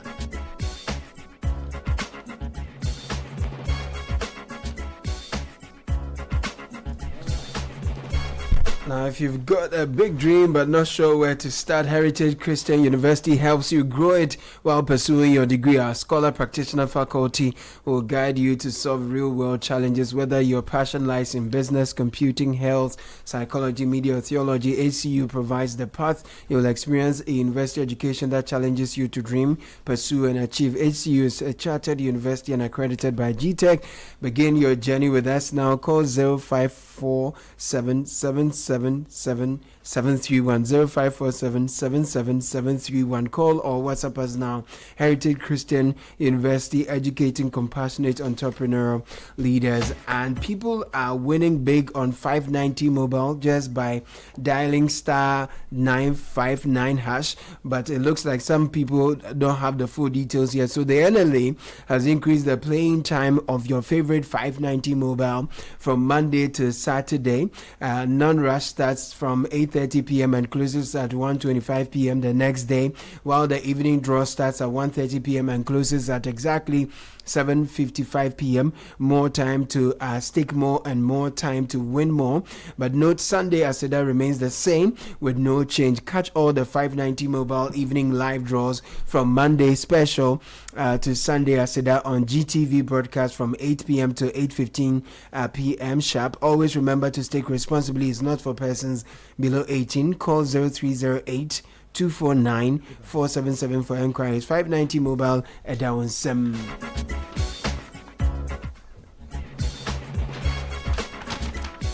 Are you ready to lead in a fast-changing world and shape what comes next? Ashesi University's MBA and Master's program in Intelligent Computing Systems and Mechatronic Engineering are designed for professionals who want their work to matter. Whether you are advancing your career or building solutions that make an impact, and Ashesi Education equips you with the skills, character, and network to lead in complexity. Applications are open. Learn more at ashesi.edu.gh.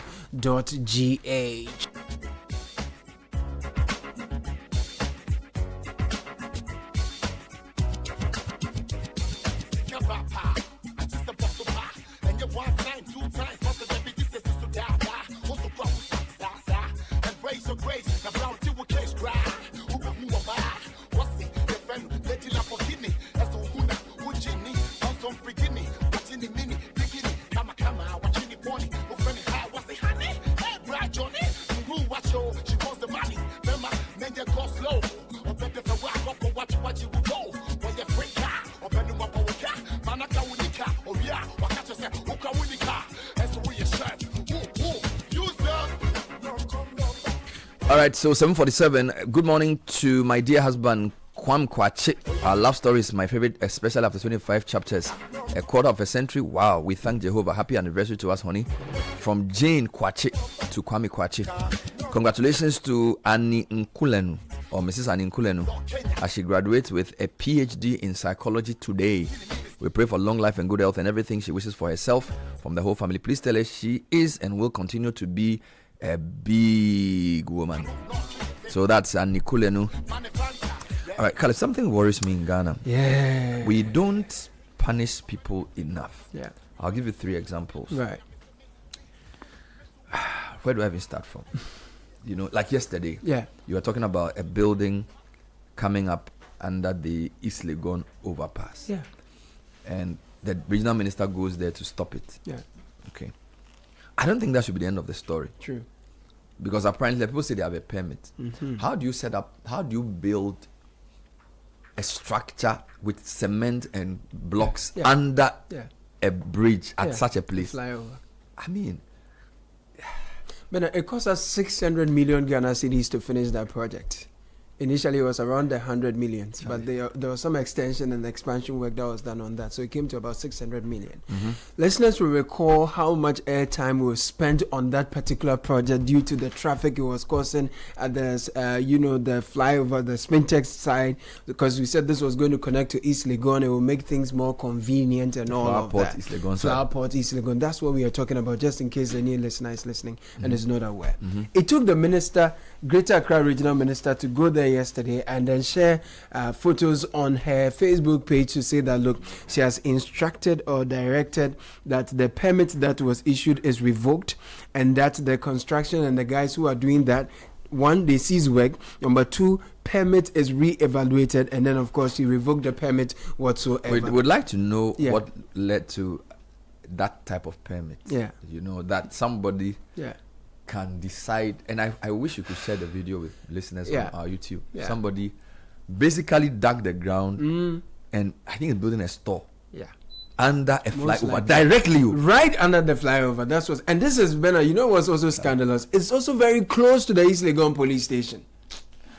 Very, very close to the East Legon police station. So on one stretch, every day we are clamoring for roads to be built. We are almost shouting and ranting that let's build the road, let's do this. When it's done, then we look on for a few unscrupulous people to come and destroy the road. Wait, if the people say they had a permit, I think the assembly has questions to answer. Yes, this should be Ayawaso East Municipal. No, I was West. Sorry, Ayawaso West. And Dr. Michael Mensah is the MC. Because this is East Legon boundary road. Correct. So Ayawaso West Wagon. Correct. I'm not an engineer, so please come and explain to us. How does a person? So first, is the permit valid? If it is, what were the considerations in giving the person the permit? You know, I don't think it's enough for the regional minister to go and stop them. Yeah. I think this is what we do in Ghana. People don't take responsibility. The assembly needs to issue a statement to explain why somebody was building there. Was the person doing it surreptitiously? Yeah. Did the person get a permit from the wrong person? Correct. Or do we misunderstand the permitting process? You get it? Because every normal person will say, why should you put up any building under that thing? Not even a kiosk or something wood, you know. They have cement blocks, they've packed it on the site, and they have, you know, after they've done the foundation, you know, when you do the blocks and the foundation thing, they've heaped sand inside the thing. So you cannot say that you've not seen this. No, it is absolutely unbelievable. You cannot say that you've not seen this. And for me, it's also becoming a bit tiring that all the structures of authority, you have assemblymen there, you have MC there, and it's taking the Greater Accra Regional Minister to go and stop this small thing that's happening. And that's a big problem, though. Under a flyover at a place that is so glaring, everyone sees. All the people who matter use that stretch in some way or somehow. And you can't tell me that. No. So that's first point. East Legon area building.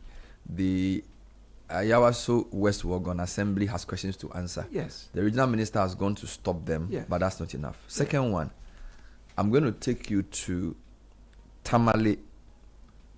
No, before that. Oh, before that, deal with the still on that flyover, Bernard. We are told that an Aboboya carrying fuel has broken down on the Flower Pot interchange at Spintex. The fuel has spilled, dripped onto the road, and it's made it very slippery. A few cars have lost control as a result and run into each other. So if you are driving from East Legon to Spintex using the overhead, be careful. The police should kindly attend to the situation. So an Aboboya is carrying fuel, and it has broken down on the flower pot interchange at Spintex. The fuel has spilled on the road, making it slippery, and a few cars have lost control as a result and run into each other. So if you're driving from the East Legon to Spintex using the overhead, please be careful. So on one hand, on top of the flyover, an Aboboya carrying fuel has had its contents spilled. Yeah, so the other question Vehicles are running into each other. How does an Aboboya even qualify to carry fuel? Honestly. Is there, you know, sometimes I'll be driving in Accra and I'll see an Aboboya packed to the rafters with something. Maybe it's carrying some refuse or water. And I always wonder who gives them the permission to do this. Is there not a regulatory system around who can carry what? Yeah.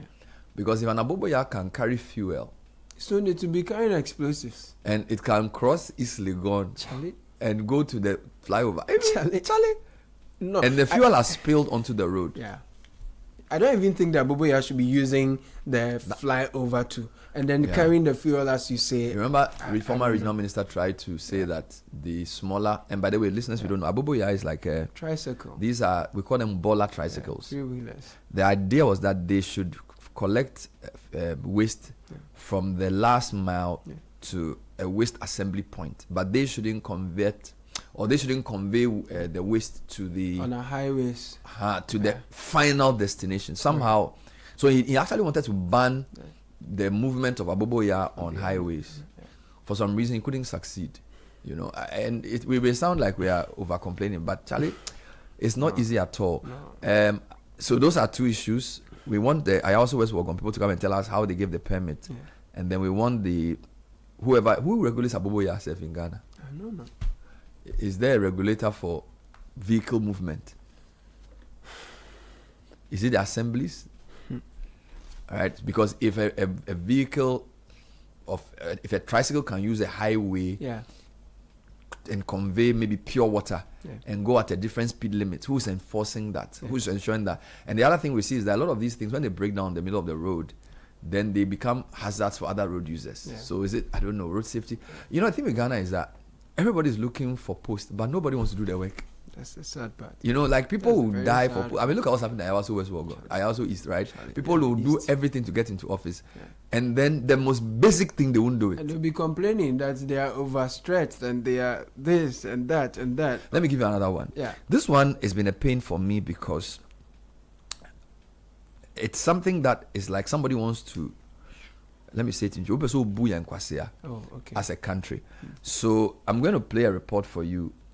And Fred, please bring the report, the Kelvin report. So this road, the Tamale Savelugu Wale to Bolga Road. It's the report Chris filed. Caleb, in 2022, we made the vice president go and cut sword for a road project to start. $150 million. India Exim Bank. And the road was to have been finished by close of 2025. So it was a 3-year project. We have paid a contractor $30 million. US dollars. And the road is less than 1% done. I am telling you. So he was doing mobilization at 30 million? I don't know. Chris Asima went to the area to do a report, and you should see the size of the potholes. This is the major road that connects Tamale to the Upper East region. And yes, here's the report. Please add for me. The Tamale-Paga Highway was originally constructed in 1991 with support from the government of Japan. More than 3 decades later, sections of the road have seen little major rehabilitation. This Nabogo, look at this thing, the town. Look at the road. It's not fine. Look at the long vehicles. They are all suffer. There are a lot of accidents doing on this road. And most trucks usually the tires has been punching due to this road, and it's really difficult sitting here and watching them when it is a market day, when the motor cares. Some even felt when they are carrying passengers. Some they will just come on the motorbike, that motor care, it will just tip all the passengers. And they all fell down. The Tamale-Wale-Bolga stretch has deteriorated significantly with deep potholes and broken surfaces, posing risk to commuters and heavy-duty vehicles. You started journey from Thursday, last week Thursday. If I Thursday I came me, I was said by Ochinanopa, man we into Wantos. Uncle Dua, who drivers no, will only fair no fair never so. A major problem, pa. You started journey, you pay border around 5 o'clock. Before I do Wale a pie tie. From Wale, a young ones, you are pie one tie. Or move free, say was a manembra. Why, you say, a Jumawi, a bed in a. In June 2022, former Vice President Dr. Mahmoud Baumia cut sword for the dualization of the Tamale-Wale Road. The 83-kilometer Savilgu-Wale section was awarded to JMC Projects, an Indian firm later rebranded as Kalpatura Projects, with funding from the Exim Bank of India. The project, valued at $158 million, was expected to be completed in 2025. However, only about 1% of the work has reportedly been executed, despite nearly $30 million paid as mobilization. If you are coming from Bolaga to Tamale, it's very bad. The potholes is unbearable. What we are facing here is not easy. We are not buying ties, so now we don't cry for ties. We are crying for the parts of our vehicles now. we are suffering a lot. I use this road every day, every blessed day. I'll be on this road. I work in Tamale, but I'm from Bolga, and most of the times I visit home and I use this road. In fact, I must say the road is in a very deplorable stage, and they need urgent attention to attend to this particular road, especially between Tamale and Nasia. The road remains a critical economic corridor linking Tamale to the northeast and upper east regions. Drivers say its current condition has increased travel time, fuel consumption, and vehicle maintenance costs. The boka say ye efena ma fre Tamale awomba. Omaba behwe na omaye. Fra ma fre na almost 40 million ho asem ebe wu ha no ansana. Ne se ka kwan ya tai nkwa na meto. Some drivers say earlier sightings of construction equipment near Pigu had raised hopes of progress, but work has yet to begin. Myself, I've witnessed that there are some trucks at Pigu who were coming to work on the road, because that is what I've been told.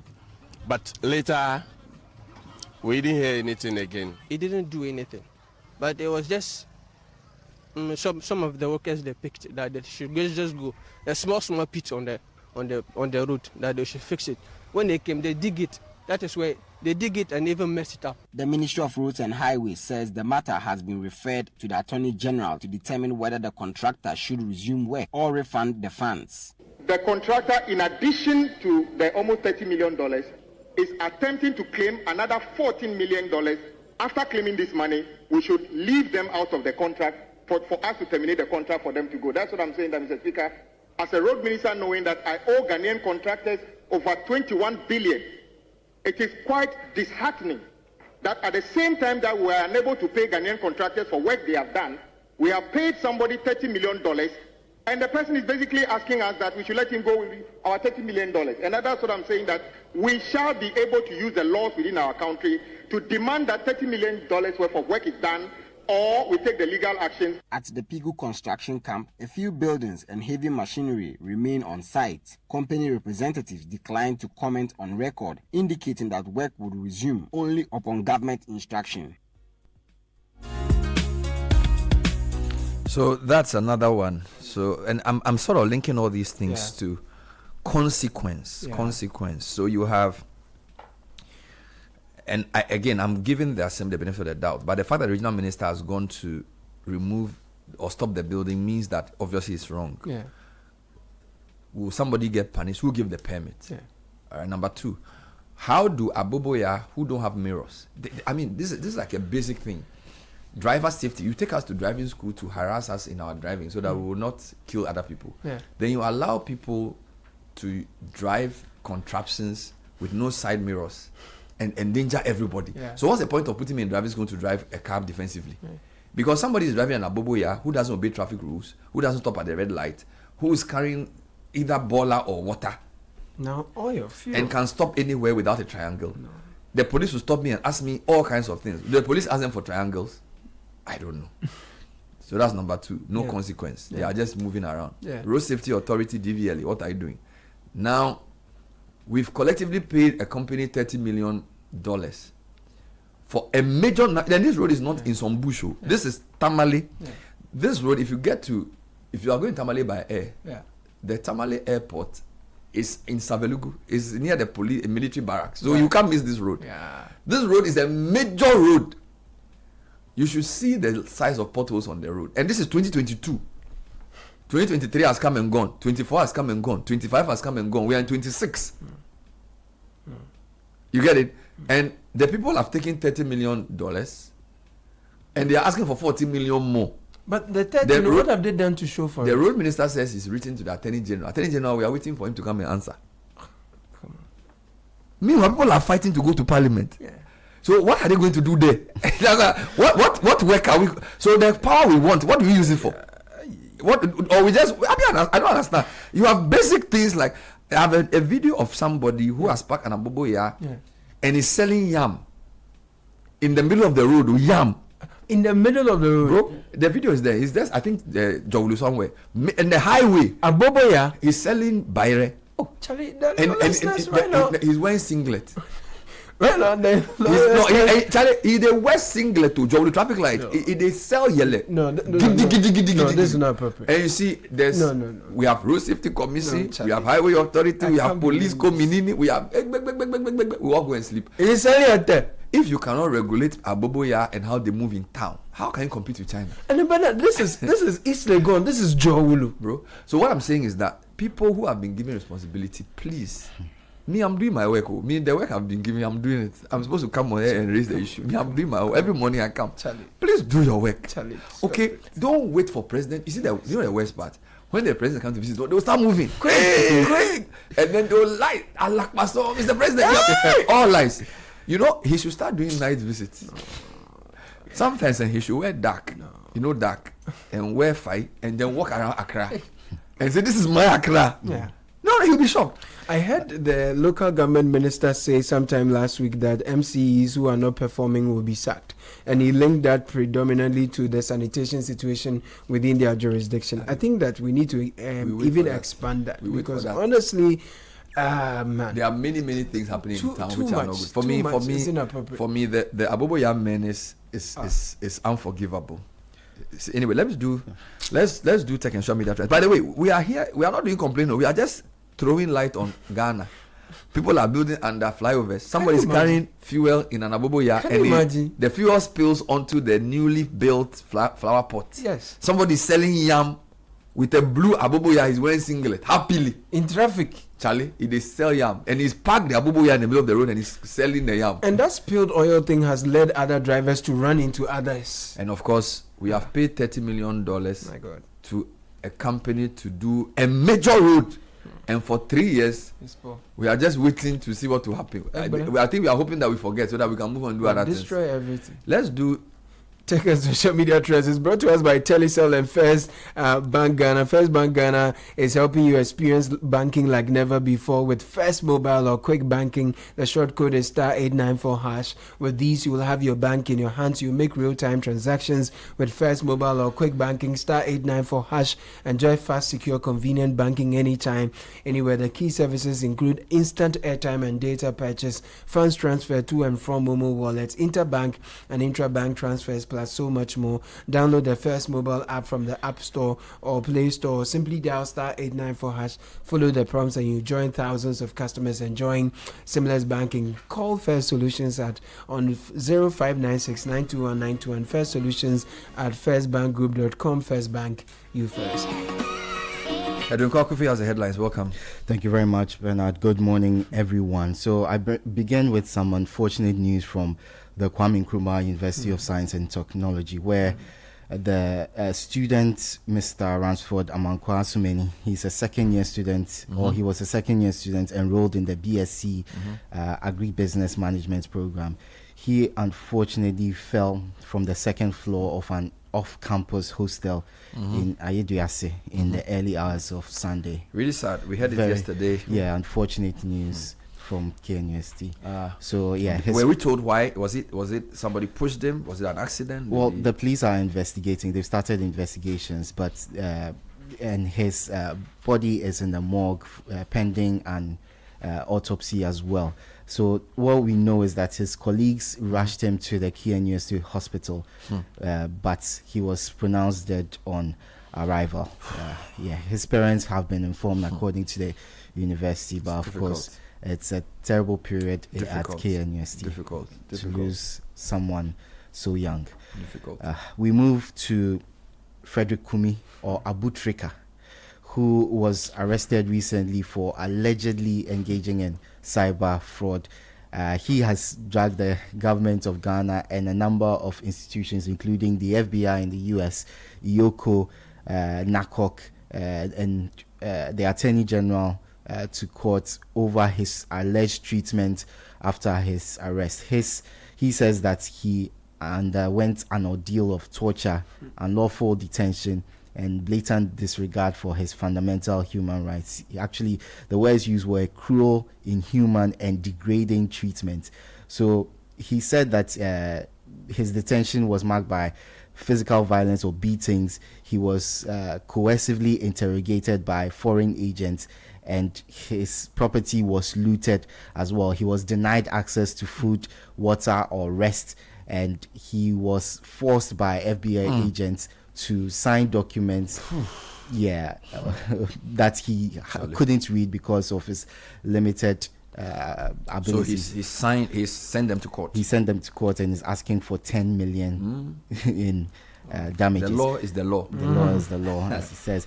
We move on to Randy Abe, Dr. Randy Abe, whose name has come up a lot in the last week. Obviously, he was on the Point of View facing you yesterday. He made a number of comments which people are discussing. He basically pinned a lot of the problems of COCOBOD on the previous management, saying there was mismanagement. They left the company in a distressed financial state, and it's obviously become his problem as well, which they are trying to deal with. So it was a big conversation. He's not getting any rest. Yeah, so everywhere. Fix the thing.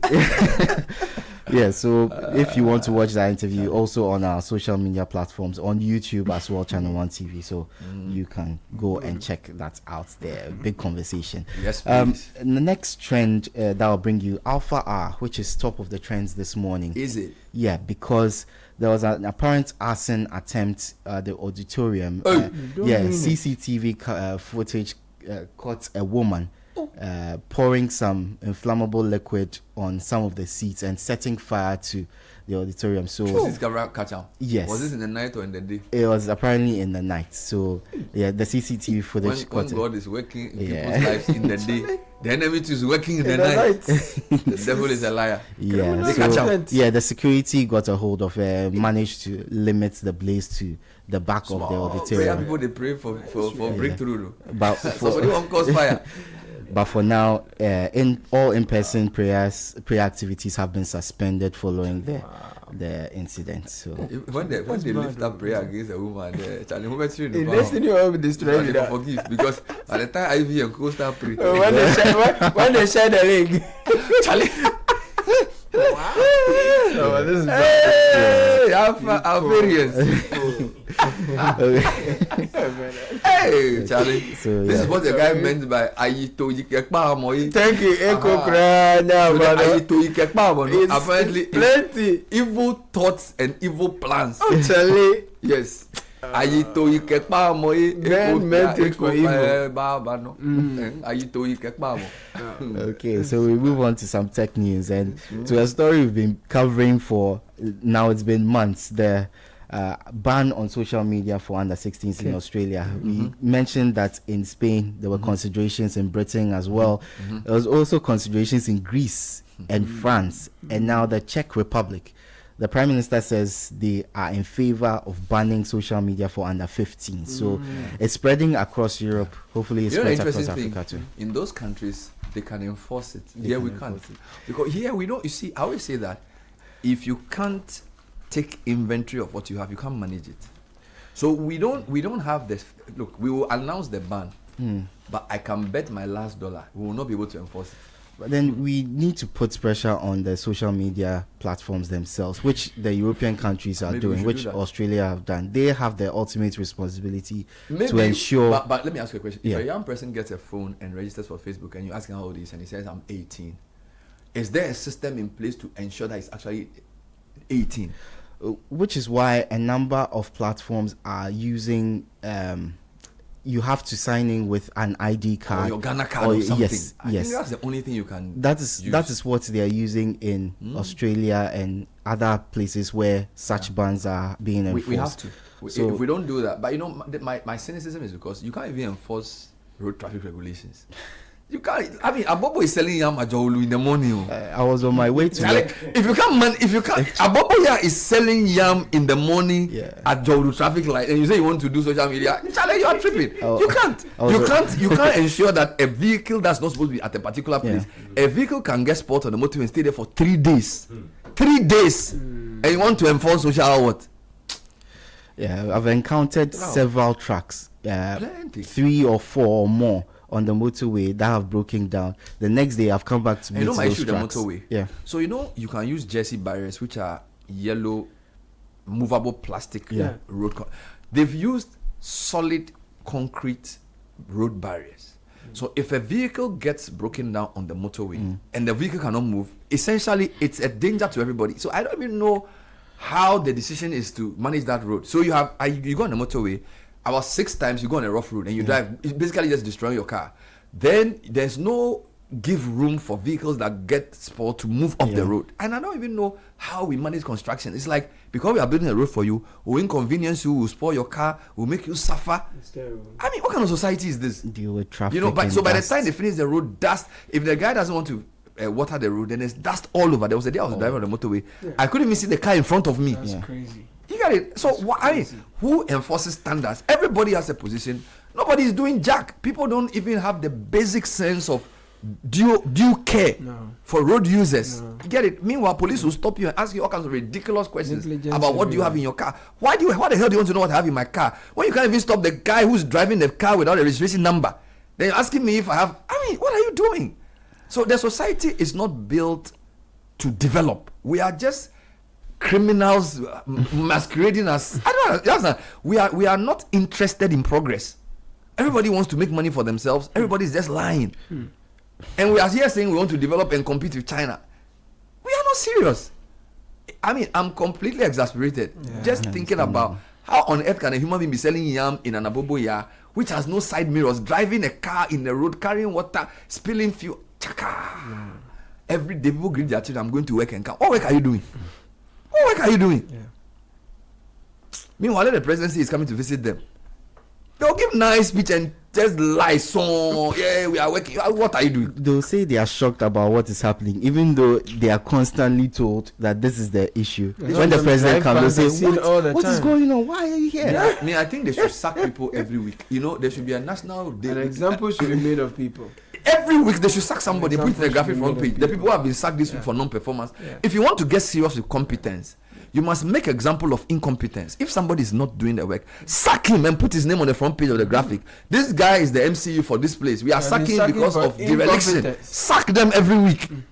Otherwise, we'll not go anywhere. We can give speeches, do all the big... nothing will change. We have to get serious in Ghana. Thank you, Edwin. Always good to have you on the program.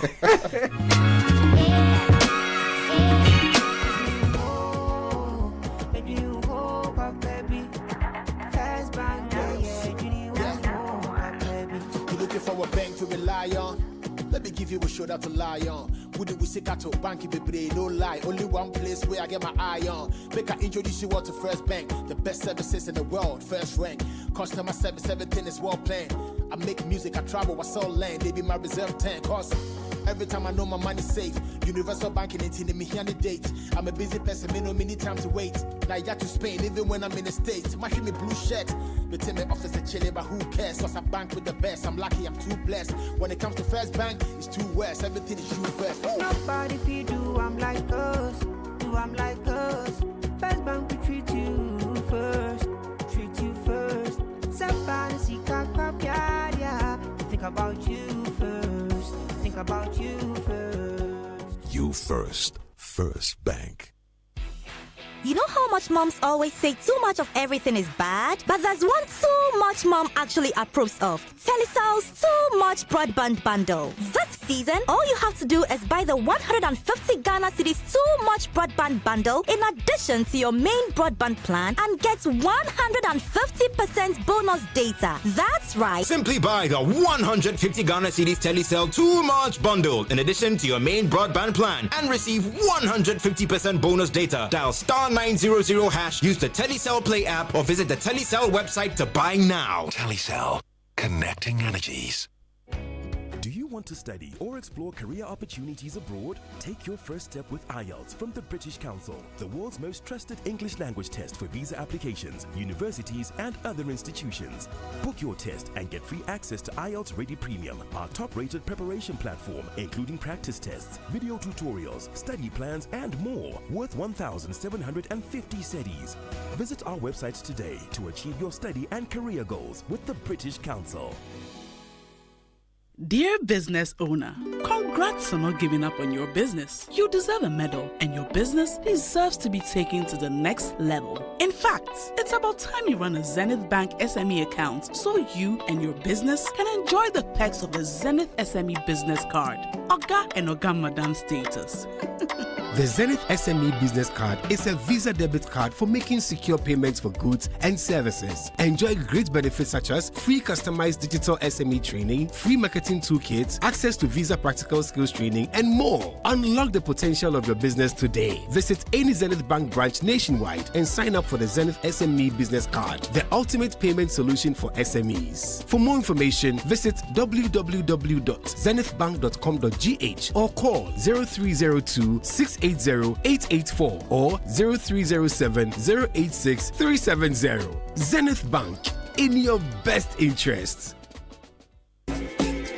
Prices will go sweet to your body. Plenty products, they and deals. Free a crack, see bimbila. Bribi, wahoma, obia. From appliances to clothes, beauty products, pay as you wish. Quality products, guaranteed. If it matters to you, then it matters to us. Try Jumia today. Your pocket to thank you. Try Jumia today. Your pocket to thank you. Try Jumia today. Your pocket to thank you. Try Jumia today. Your pocket to thank you.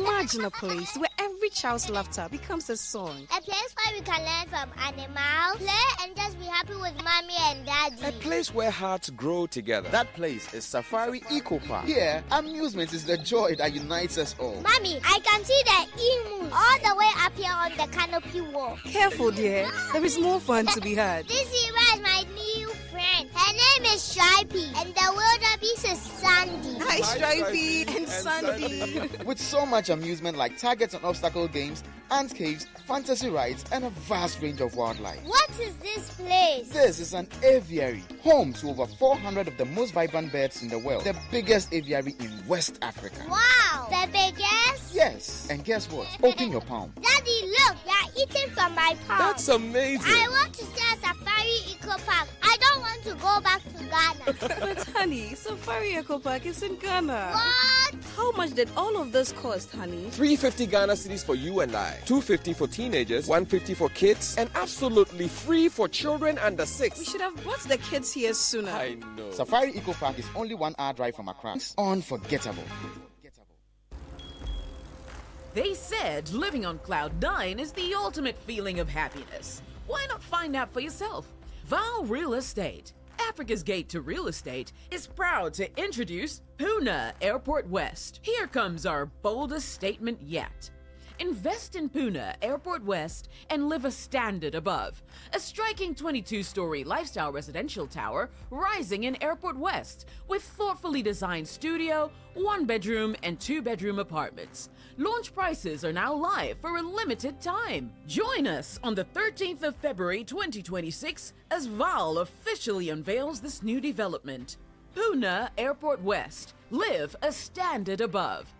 To RSVP, reserve your unit and secure your place today. Call 0800-888-888. Val Real Estate. Africa's Gate to Real Estate. The other day, I visited Kweku at his spunky new office to congratulate him on opening his business. And man, was I impressed. The business is just moving quick. The sales, customers, everything is just working seamlessly. The secret? He said, it's MTN Business Broadband. In this fast-paced environment, we need fast and reliable internet to support all business types. No laggy online meetings, great download and upload speeds, impeccable business management systems, all inclusive. I mean, you can have it all. Sharp! I signed on immediately. To enable your business stay ahead and stay connected, make sure you're signed on to the best internet made just for businesses. MTN Business Broadband. Sign up today on broadband.mtn.com.gh and manage your account on my MTN app. Call 0244-308-111 for more information. MTN.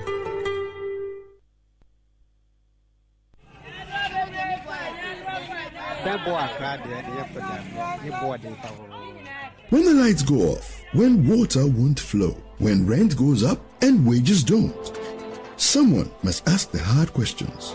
Someone must speak for the people who don't have microphones. That voice is the City Breakfast Show, holding power accountable, championing national development, reflecting the true state of Ghana. Weekday mornings on 97.3 City FM, the City Breakfast Show, your voice, your country. The City Breakfast Show on 97.3 City FM.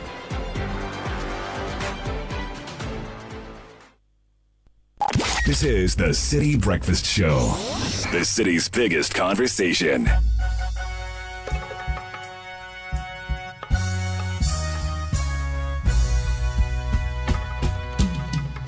Yes, you, Mr. Politician. We're not blind, we're seeing you. You use the people's mystery for your prey, and you use why you be a business. Now I want you to tell the youths up now in the new millennium how long this will continue and how long you believe you're going to last. I wonder why politicians them won't go away. Rasta can't get no peace in this land. I wonder why politicians them won't go away. Rasta can't get no peace on the land. Rasta children run them way, drive them way. When them come talk about election, I have been run them way, drive them way. When them come talk about election, I wonder why the old thief them won't go away. Can't get no peace in a yard. I wonder why old PJ him won't go away. Can't get no peace down a yard. I told them, run them way, run them way.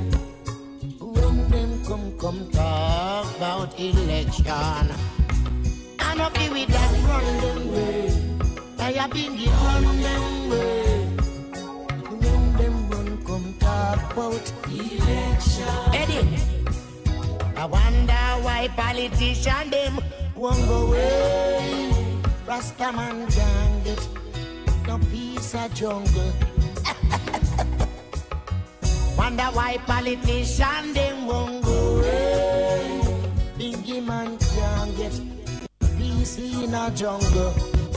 Tivoli and jungle unite, drive them way, run them way. 8:26 City Breakfast Show, a very frustrating morning. I mean, the comments I'm reading, Caleb, help me. Just all kinds of things happening. This one says, Bernard, I didn't hear you mention the Afienya Matayeko Road. The speed at which the contractor is working is not the best. Since November last year, we haven't seen any serious work done. The contractor is not doing bridges nor gutters, yet it's very slow.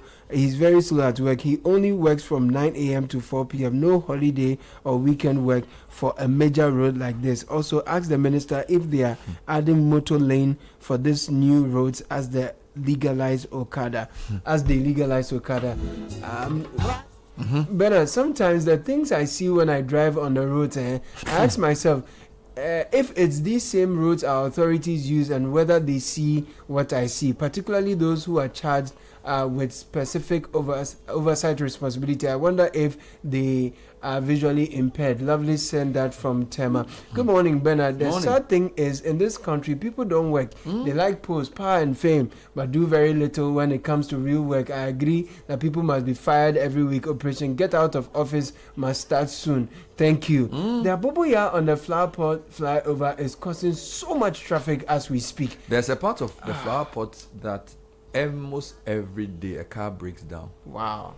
You know, no, the police haven't taken notice. I don't know what. I mean, it's just the whole society is just pretense. You know, go on.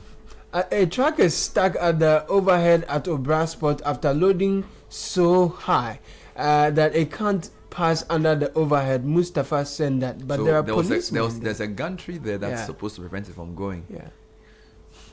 How did it get through then? I don't know, my brother. Hey, Charlie, as As for this so-called Aboboya thing, the least said about it, the better. One ran into my brother's patrol vehicle. Another ran into it again when giving way to an oncoming ambulance. Wow. The guy didn't even care when I demanded for fixing the car. This Mali Niger guy transporting refuse could not talk nor respond to any discussion. When we demanded that we go to the police station, they left me with the refuse in the middle of the road. The motor had no light and nothing indicated it was roadworthy. The car is damaged, and until now I have nothing. I blame politicians who want to remain in power and wouldn't enforce the law because of vote. Festus is not happy at all. We need to ask the DVLA what is the status of these tricycles, whether they are, you know, I don't know if you sit in it, you can see behind you. Because the way the mirrors have mirrors, and when they load it with refuse like that, and someone will be sitting on the other side. I mean, these are things that should be rules on rural roads. Yeah, there's no way an Aboboya should be driving on the highway in a serious country. Yeah, there's no way.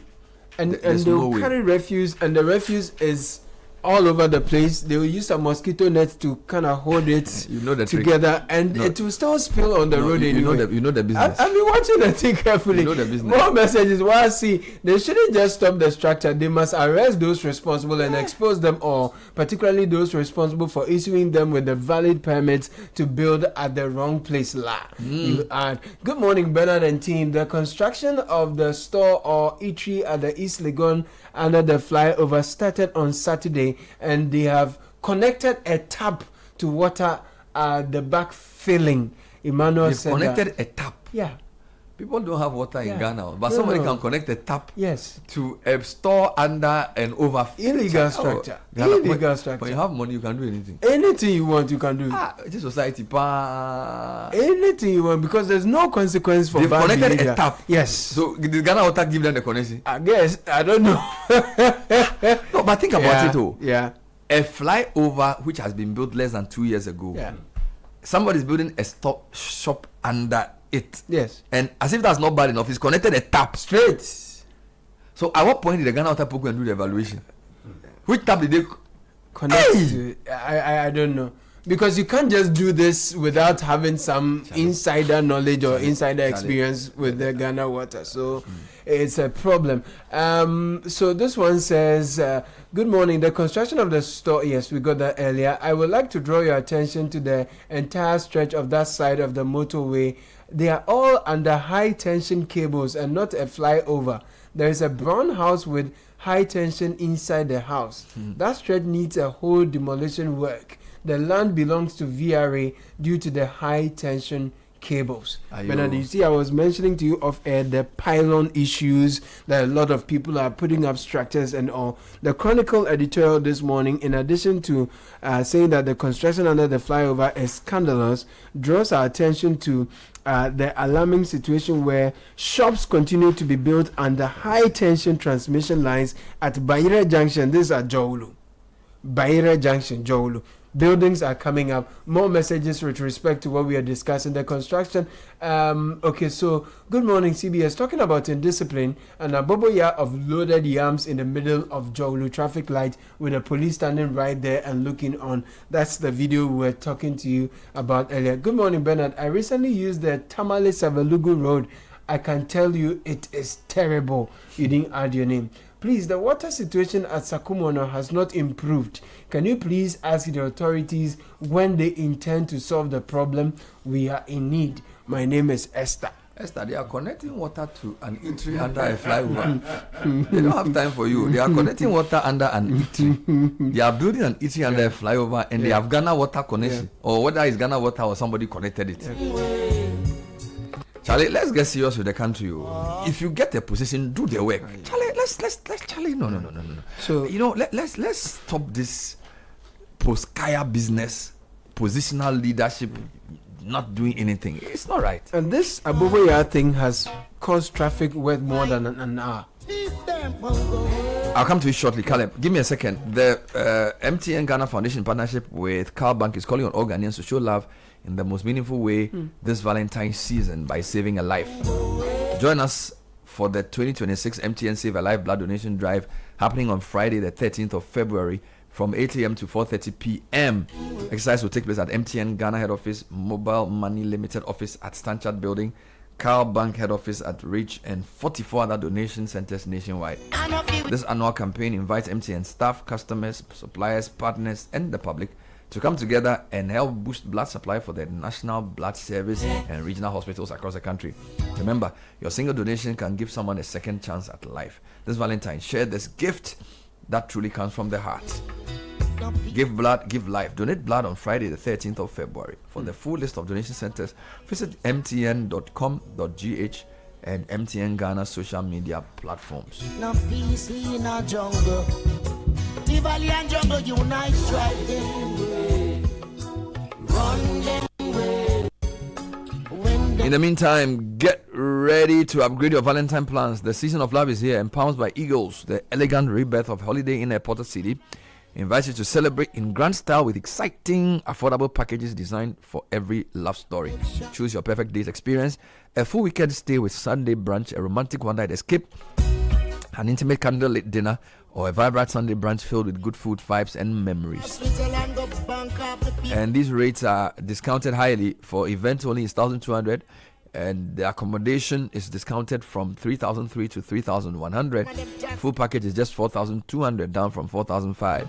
Call 055-522-5555. Begin your love story at Palms by Eagles this love season.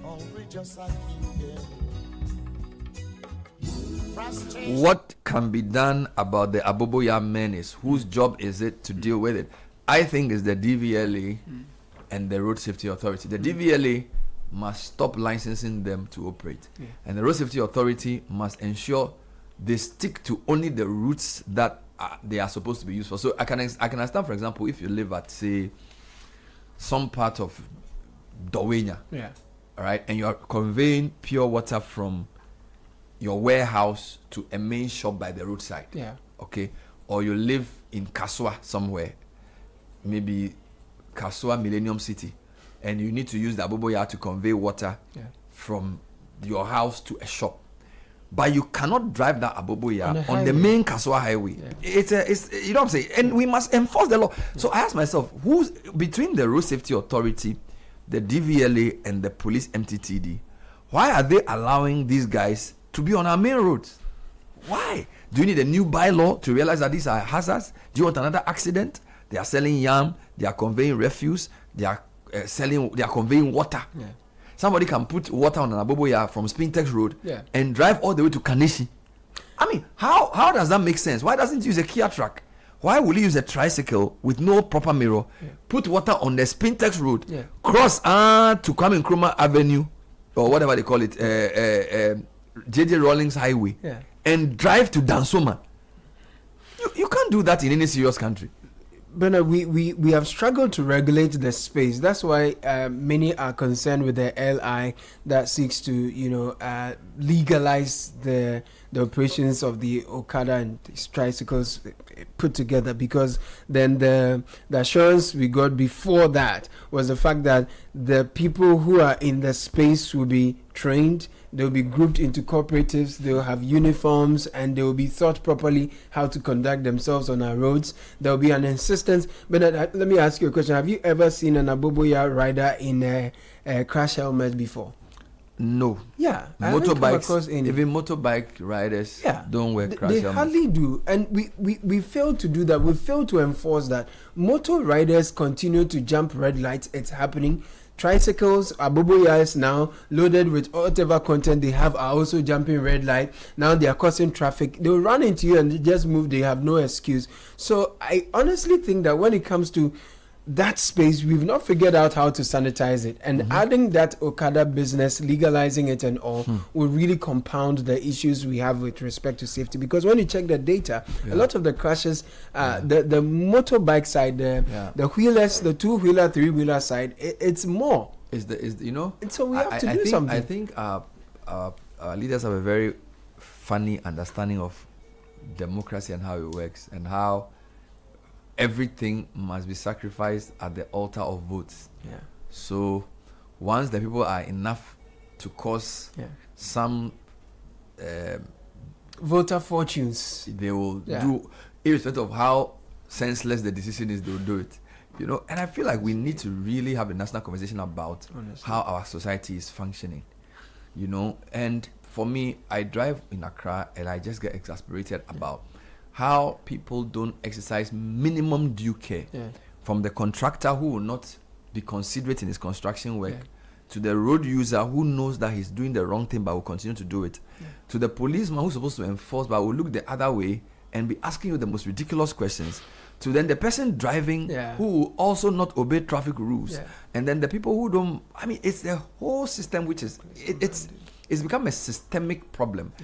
And I am saying to Ghanaians that until we make it a national campaign, look, I'm talking on this. We have to look. I was in Switzerland for a conference. In the morning, on my way from my hotel, I saw school kids being marched and shown how to cross the road, how to see the traffic light. And these are 5-year-olds, 6-year-olds, 7-year-olds. Somebody has decided that for the society to function, he must teach toddlers and kids how to cross the road. Correct. Now, what are we teaching our young people? Even our adults, a lot of them need retraining. A lot of people who drive vehicles in Ghana, I think we need a national DVLA said they want to do what?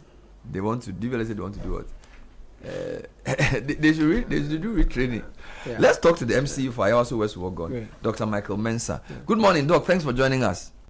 Yeah, good morning to you and our cherished listeners.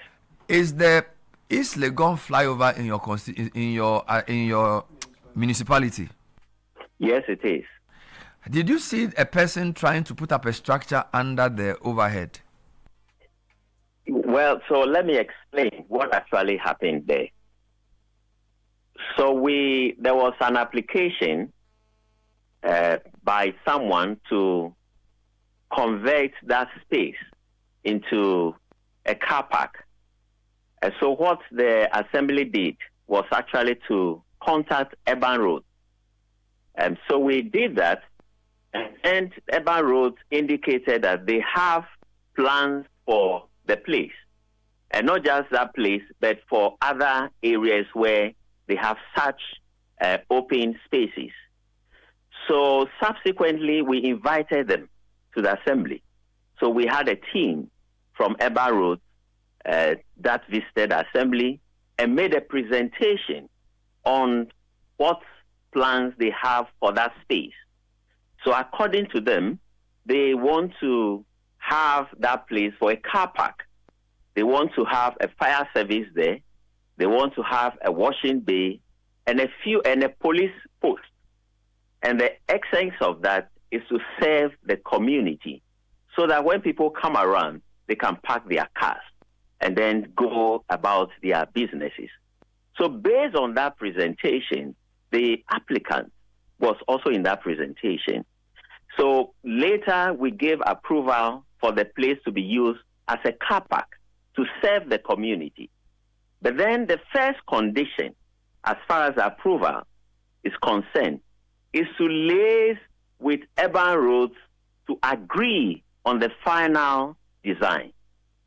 And that is where I think the applicant did not comply, because my attention was drawn to the fact that built a structure, a platform was being created last Sunday with the regional minister. And indeed, I noticed that a platform was being created. And then I met the applicant, and she told me that she was creating a platform to mount a glass office on it. A glass office she actually imported from outside so that they can operate from that office. And then the rest of the space will be used as a car park. So that is actually what happened. The person was not building under the footbridge. You cannot build under a footbridge. You can only have a temporary structure. And then when you look at the permit given, it's actually a temporal permit. And with a temporary permit, you can't have a permanent structure and at a place like that. But they were laying blocks under. Actually, they were laying as blocks. I indicated, they were creating a platform. You realize that the place is very flat. So if you put the glass on the platform, on the ground, and it rains, the water will get into the structure. So the idea is to create two causes. When you look at it critically, they created a platform, 2 blocks. They laid 2 blocks to put the glass office on it so that when it rains, the place gets flooded. It will not get into the... Yeah, but has an assessment been done as to what that glass office on that platform would mean for flooding in the whole area? Yes, so that is where I said that the permit indicated that the person is supposed to liaise with Urban Road to agree on the final design. But then that is where I think the law was flouted. She didn't work with Urban Road when she was doing the implementation. So because of that, we had to push down everything. Would they have needed a specific permit to put up that quote-unquote temporary structure? Would they have needed a permit from your end? Or once they are talking to Urban Roads, you're expecting Urban Roads to be the ones doing the permitting for any structure built in that area? No, the permitting is supposed to be done by the assembly. But the plan, the design, is actually from the Urban Roads because they actually designed, they actually constructed that space and they have a plan for the place. So what we did was actually we only gave permit, but the design, the final design, and then approval is supposed to come from Urban Road to ensure that whatever is being put there is in conformity with the plans Urban Roads have. So when you check with Urban Roads, what have they said to you about the temporary glass structure? Was it something they approve of as part of building the car park? Yes, so as I have indicated that the person developing the place is supposed to liaise with Urban Road on the final design. And I think that is where the problem is. The person didn't liaise with Urban Road for the final design. And that is where the fair enough. So when the regional minister came to order the demolition, I'm sure you were called.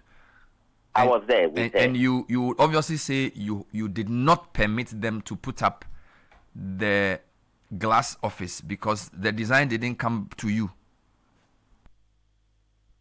Come again. I am saying that when the minister was asking for the demolition of the structure in your presence, you could not defend the building because you hadn't permitted that type of structure there. Yes, so as I indicated over and over, the final thing was supposed to be done between the person designing, the person constructing or developing that space and Urban Road. But there was no problem communication. Yeah, but I understand that. I agree. I was based no problem. My other concern is even if it's Urban Roads, this is in your constituency. It's a new flyover. Has a traffic assessment been done for the so-called car park, washing bay, police post, stroke, fire service? Fire service. I mean, there's a police station like 100 meters away already. There are many washing bays on the boundary road. So are you sure that this idea of a car park, stroke washing bay, stroke police post, is it really justified in such a small congested space? Okay, so the police post, because we have a police post close to the area, that is not justified. So the woman, according to the contractor, she was not going to add police post. But it was mainly a car park. She wanted to use it just for a car park. Because, as I told you, the original design was to factor in all those things. But then, as we have the police post close to the facility, then there was no need. But then the area actually needs a car park. Normally, when there are programs, within the area, it is difficult to get a place to park your car. So that place would have been good. But Dr. Mensah, a couple of things. The boundary road area has been overly developed. All right. Of course, this is not necessarily what you did, but we know that was supposed to be a buffer for the motorway. We've built shops all over up to the top. Number two, we've permitted people to put up event centers in a place without making provision for proper parking. Now we want to use the bottom of the overpass as a car park after developing from Shiashi all through to what do you call it, Abedipele's pool. Honestly, you can't tell me that place under the overpass is good. If you make it in the car park, do you know how much traffic it will cost in that enclave? Yes, so as I indicated, when you go to the entire area, if there's an event in that area, you would understand the situation. There's no place to park.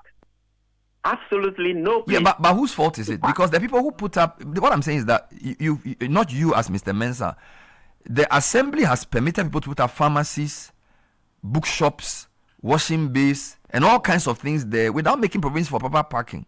Now the space under the flyover is where the car park will be. Is that how it's done in other places? Yes, so the idea is to help create parking lots. Because when you go to the area and there's an event, the whole place gets choked. You not get people parked along the road because there's no space for a car park. So that space would have actually been conducive to hold vehicles that would have otherwise parked by the road. So that's the point I'm making. But do you agree that that area has been overdeveloped? Yes, it has been overdeveloped. And the major challenge is when there's an event and you need to park. You can't get a place to park. The entire place is choked. And it also adds to the traffic situation in the area. But then at least that place would have contained some of the cars that would have otherwise parked on the road. Well, look, I'm not a designer, but I'm very skeptical as to how that space becomes the solution to years of overdevelopment in a very congested area. Be that as it may, I am told that Urban Roads is supposed to have an officer who works in every district. So I also West Wogon must have had an Urban Roads officer. Did he feature in this conversation at all? The Urban Roads officer? In your assembly? Yes, so what I indicated is that we had a presentation. So there's a minute to that. We had a presentation. We invited Urban Roads to give us a presentation on what plans they have for the space. So we didn't just get up and then decide that the place should be used for a car park. So we invited them, and they made a presentation. And based on that presentation, the permit was given. But then when you look at the permit in circulation, the first condition is that you must work with Urban Roads to agree on the plan, the final design. So that was the major or the main condition. And as I indicated, there should have been an agreement before the structure we saw there was put there. Again, I'm not an engineer, but this is a flyover that has presumably vehicles of different weights driving on top of it. Is it a prudent thing to build a glass house under an overpass? It's something movable. It's a movable office, not a house. It's an office space. It's just a place where they can operate from, and it's something movable. Well, if you can guarantee that they will move it, because the reason I'm skeptical is, in this country, most slums and urban messes begin as temporary things. Somebody comes one, somebody comes two. Before you know, they are sleeping there and they are pounding for food there. So the idea that it's temporary. Look, I mean, the pictures we saw from the regional minister's own video I mean, they are laying blocks. So you have told me that, well, it's just a platform. I understand this. But I'm saying that for every person who sees a building under that facility, maybe the presentation that they gave that led to that, we should all see it. Because I've sitting here, we struggle to see the justification for any development in that congested space. But anyway, you are the expert. You are the man who's in charge. Just give us an assurance that in a year's time, after the development is done, it will not create another problem for which we'll be interviewing you again as to how to solve. Yes, I can assure you that we will not create problems. We are here to serve the public, and whatever we have to do to ease the way or to ease business and our movement, we will do that. We will not create problems for the public. Maybe subsequently, I'll share with you the 3D videos on how the place is supposed to be or the place is supposed to look. I'll share that with you. I'll share the presentation with you. But I want to assure the public that we are supposed to serve the public. We are supposed to protect the public, and we will not create problems for the public. We believe so, and also let the residents and users of the area know the plan, so they can also tell you whether they like it or not. Because in certain jurisdictions, these things are discussed with residents. Absolutely. It's not just a presentation involving the assembly and interested companies. It must also involve the users of the space. There must be environmental impact assessment, traffic assessment. If you are convinced that all of that has been done, then I wish you good luck. Yeah, thank you. So my final bite. So yesterday I had a conversation with the person developing the place, and I told the person that it is prudent to have community and stakeholder engagement. It is important to bring the community or the stakeholders involved to actually explain to them what you want to do so that you can judge and then improve on whatever development the developer has. So definitely stakeholder engagement is very important, very prudent. Well, and at the moment, the permit has been revoked. Well, I would encourage you to lead that engagement. The developer is possibly constrained by finance and is looking for their profit. You owe it to the public as the assembly to engage us. So maybe you hire a hall there and let us come and have a discussion about it. And also today, Chronicle page 4 has a nice editorial. So I want to urge you to also take the editorial and add it to the deliberations, because they've written a full editorial and the title is Construction Under Flyover. This is scandalous. This is the Chronicle. So it's not just Bernard Avler sitting on air. Chronicle has an editorial for you as well on this. But I thank you for your intervention. It's helped the discussion. Thank you, Dr. Mensah. Thank you very much. MCE for Ayawaso West Wagon speaking to us. So now we know it was not a building for a house, a temporary glass house. Apparently, car park was the plan. And let me welcome you, Kakra. Car park, washing bay, fire, what do you call it? Fire service, something. And then police post. I know that area very well. And I'm very skeptical as to how that's going to work. But there was a presentation. He will send a presentation to me. And we'll see how it goes. At least I'm happy he's come on air to speak. Yes. And again, it's good to help the discussion. So now those of you live in East Legon, if this goes according to plan, you will have a car park under the flyover. And you have a washing bay. You have a police post. And then you also have a fire service center.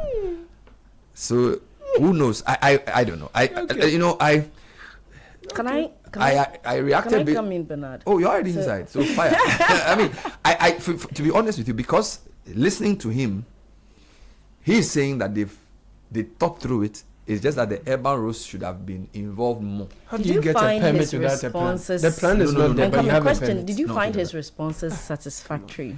You see, the Bible says we know in part. So on the basis of what I know, I can only accept this. And you see, I'm sitting on the radio. I've seen a video on the regional minister's page, and I've read an editorial, and I use the rule. So I'm channeling the knowledge. He's telling me that they did a presentation as an assembly, different people came in proposals. Obviously, this one was a sensible proposal. He's saying they told the people to talk to urban roads because it's their property. he believes the urban roads component was not done. But at least it's not arbitrary. It's not like somebody, you see, what happens? It's not like somebody just got up and started building. Based on the answers he's giving me, do you understand? If somebody just got up and started building, we'll say, this is lawlessness. But he's telling you that the assembly was involved at some point. The people sent their designs.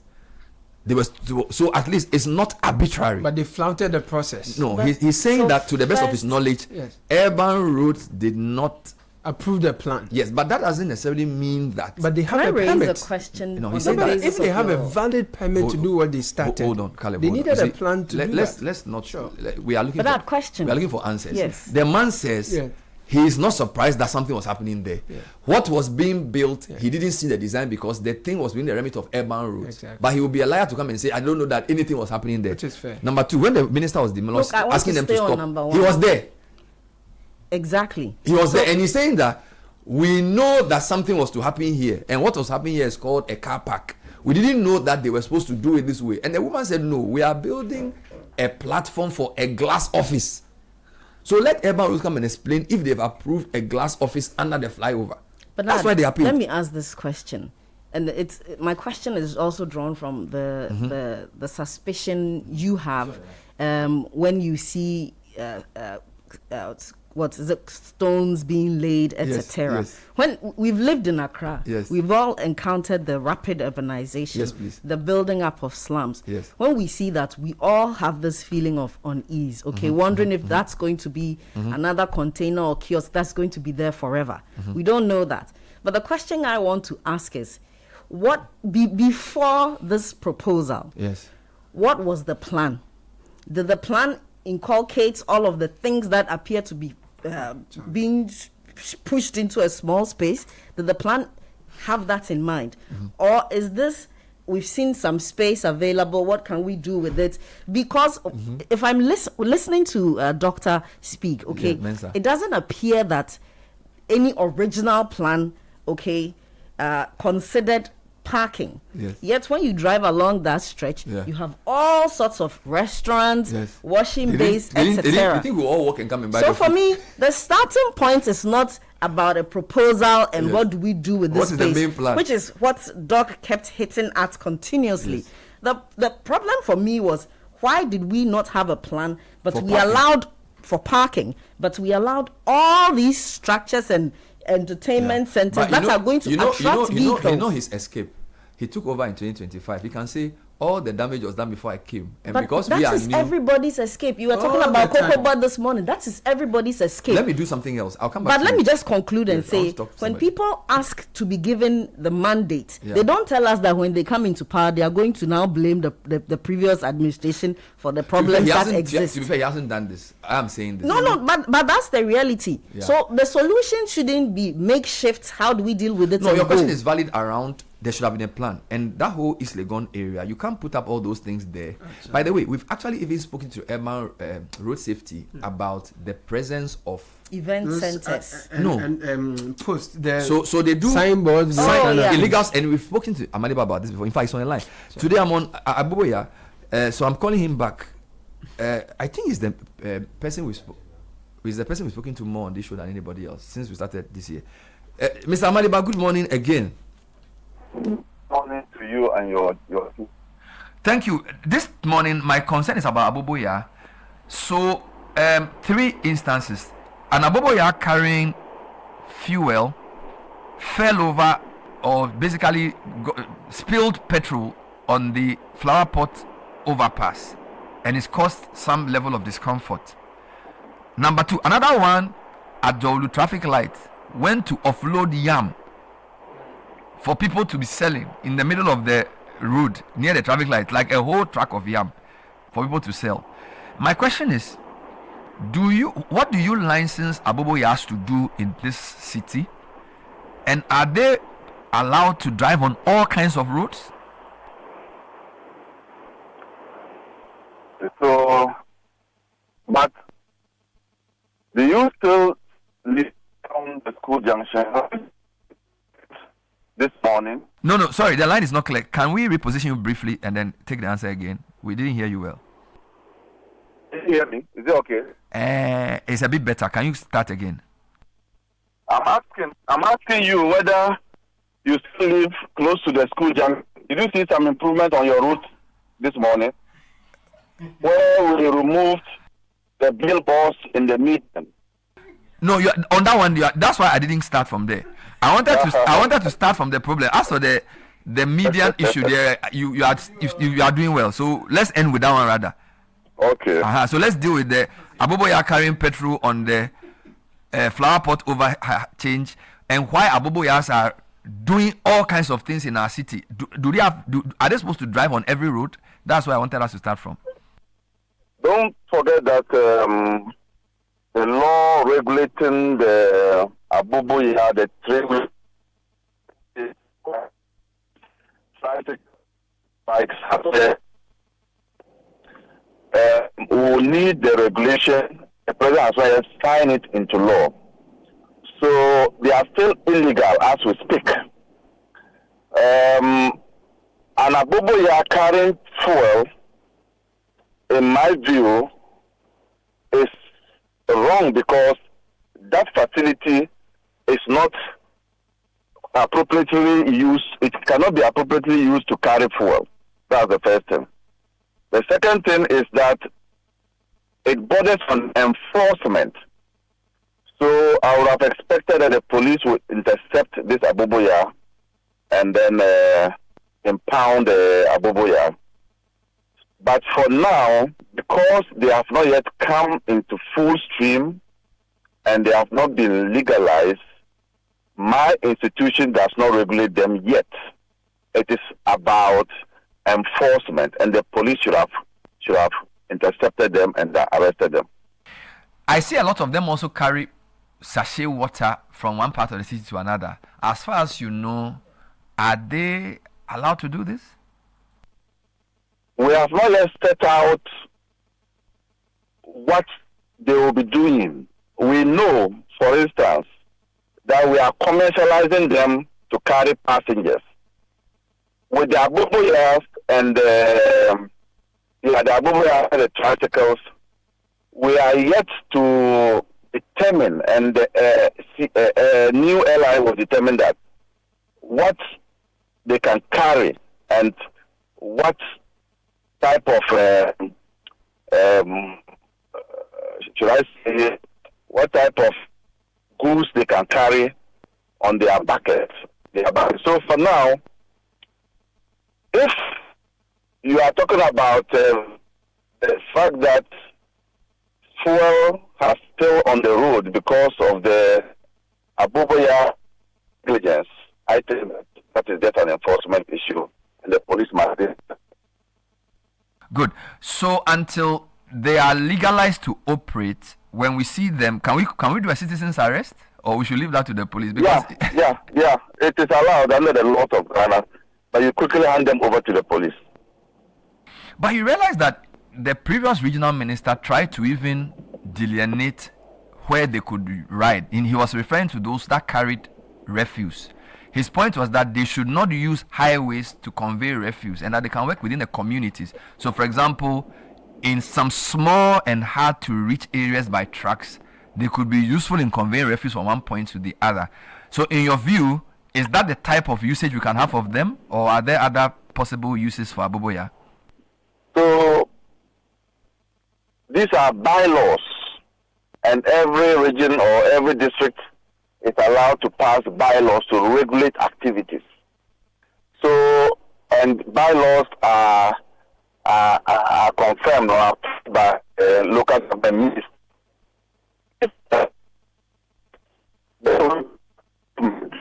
And regulate the distance that it can travel. Then, as part of our laws, when they breach it, they can be arrested for. So, what you are referring to, the Post Regional Minister could fall under a bylaw which can be used to regulate their activities as well. All right, let's come to the good news. The preponderance of illegal advertising billboards across our city, particularly in road medians causing traffic, is an issue we discussed with you last year, and you started some work on that. So can you give us an update on where you are working beyond the school junction area? Where else are you working, and what's the plan? So crusade to remove all billboards.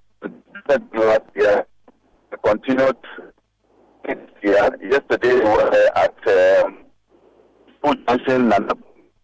We ended our School Junction. We are going to continue on Friday towards Nana Krumto, big side area at the back of it.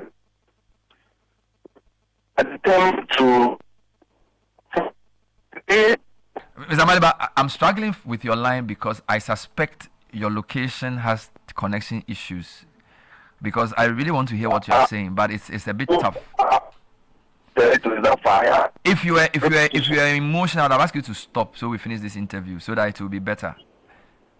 If you are moving, if you can, if you stop, I think it will be better. If you are moving, just stop for 5 minutes because I want to really hear this issue on the billboards because it's become a major issue. We're speaking to Ibrahim Maliba, who's the DG of the Road Safety Authority, highlighting the menace of Aboboya and why they need to be dealt with. So, Mr. Maliba, let's take that answer again on the billboards. And we are on to remove those intermediates. Now, we started last year, we continued early this year. They were at School Junction, at Sentinel School Junction towards Nanakrom. We ended at School Junction, but we'll continue on Friday to Nanakrom. Is that we are going to form a team of schools go to various parts of the city. And so there will be 3 teams. The issue is that the billboards are so many and we will need more hands to do this. And so we'll need more hands to go out and do this thing. The major one is going to be from Art Center through the ministries to 37 towards Adenta. And that is going to be done in collaboration with the Highways Authority. And we intend to do that early March. And so all those who have their billboards in the median must either remove them or we will remove them and surcharge them for it. Finally, I think we need a more regular engagement on road safety in Ghana because, let me give you another example. When I use the motorway, they are building the motorway, they are doing well, right? But they use this very hard to move barriers that they use to demarcate the route to use. Now, an articulated truck gets spot on the road. It cannot move.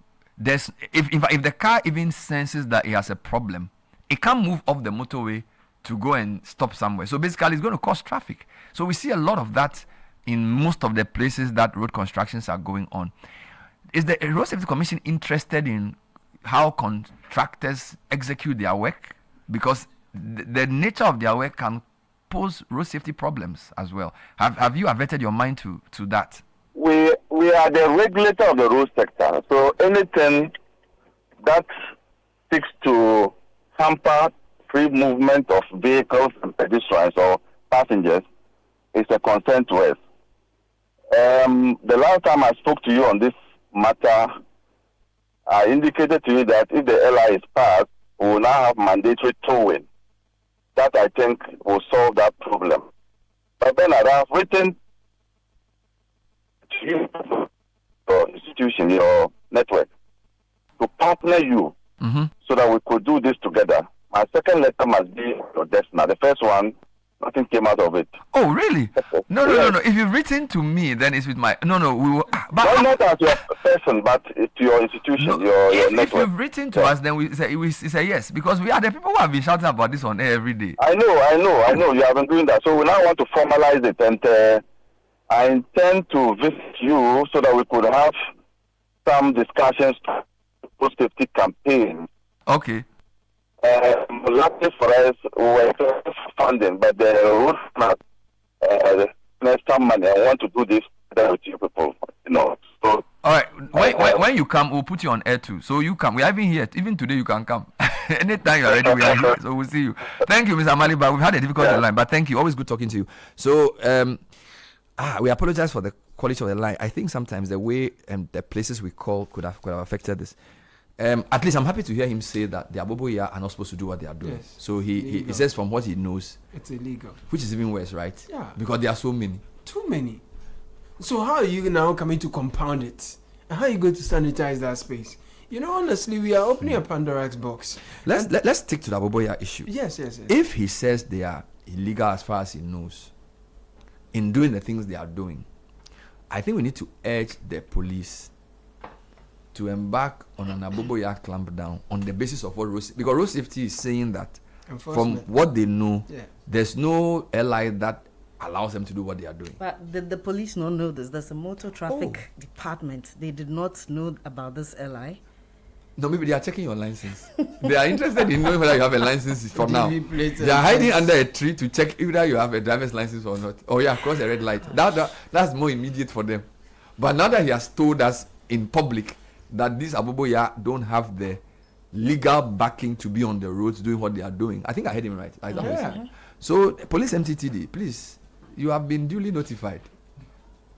So maybe he should also embark. Now, you know, he's doing the clamp down on the so maybe he and the police can do a special operation to say Operation Recover All Aboboya.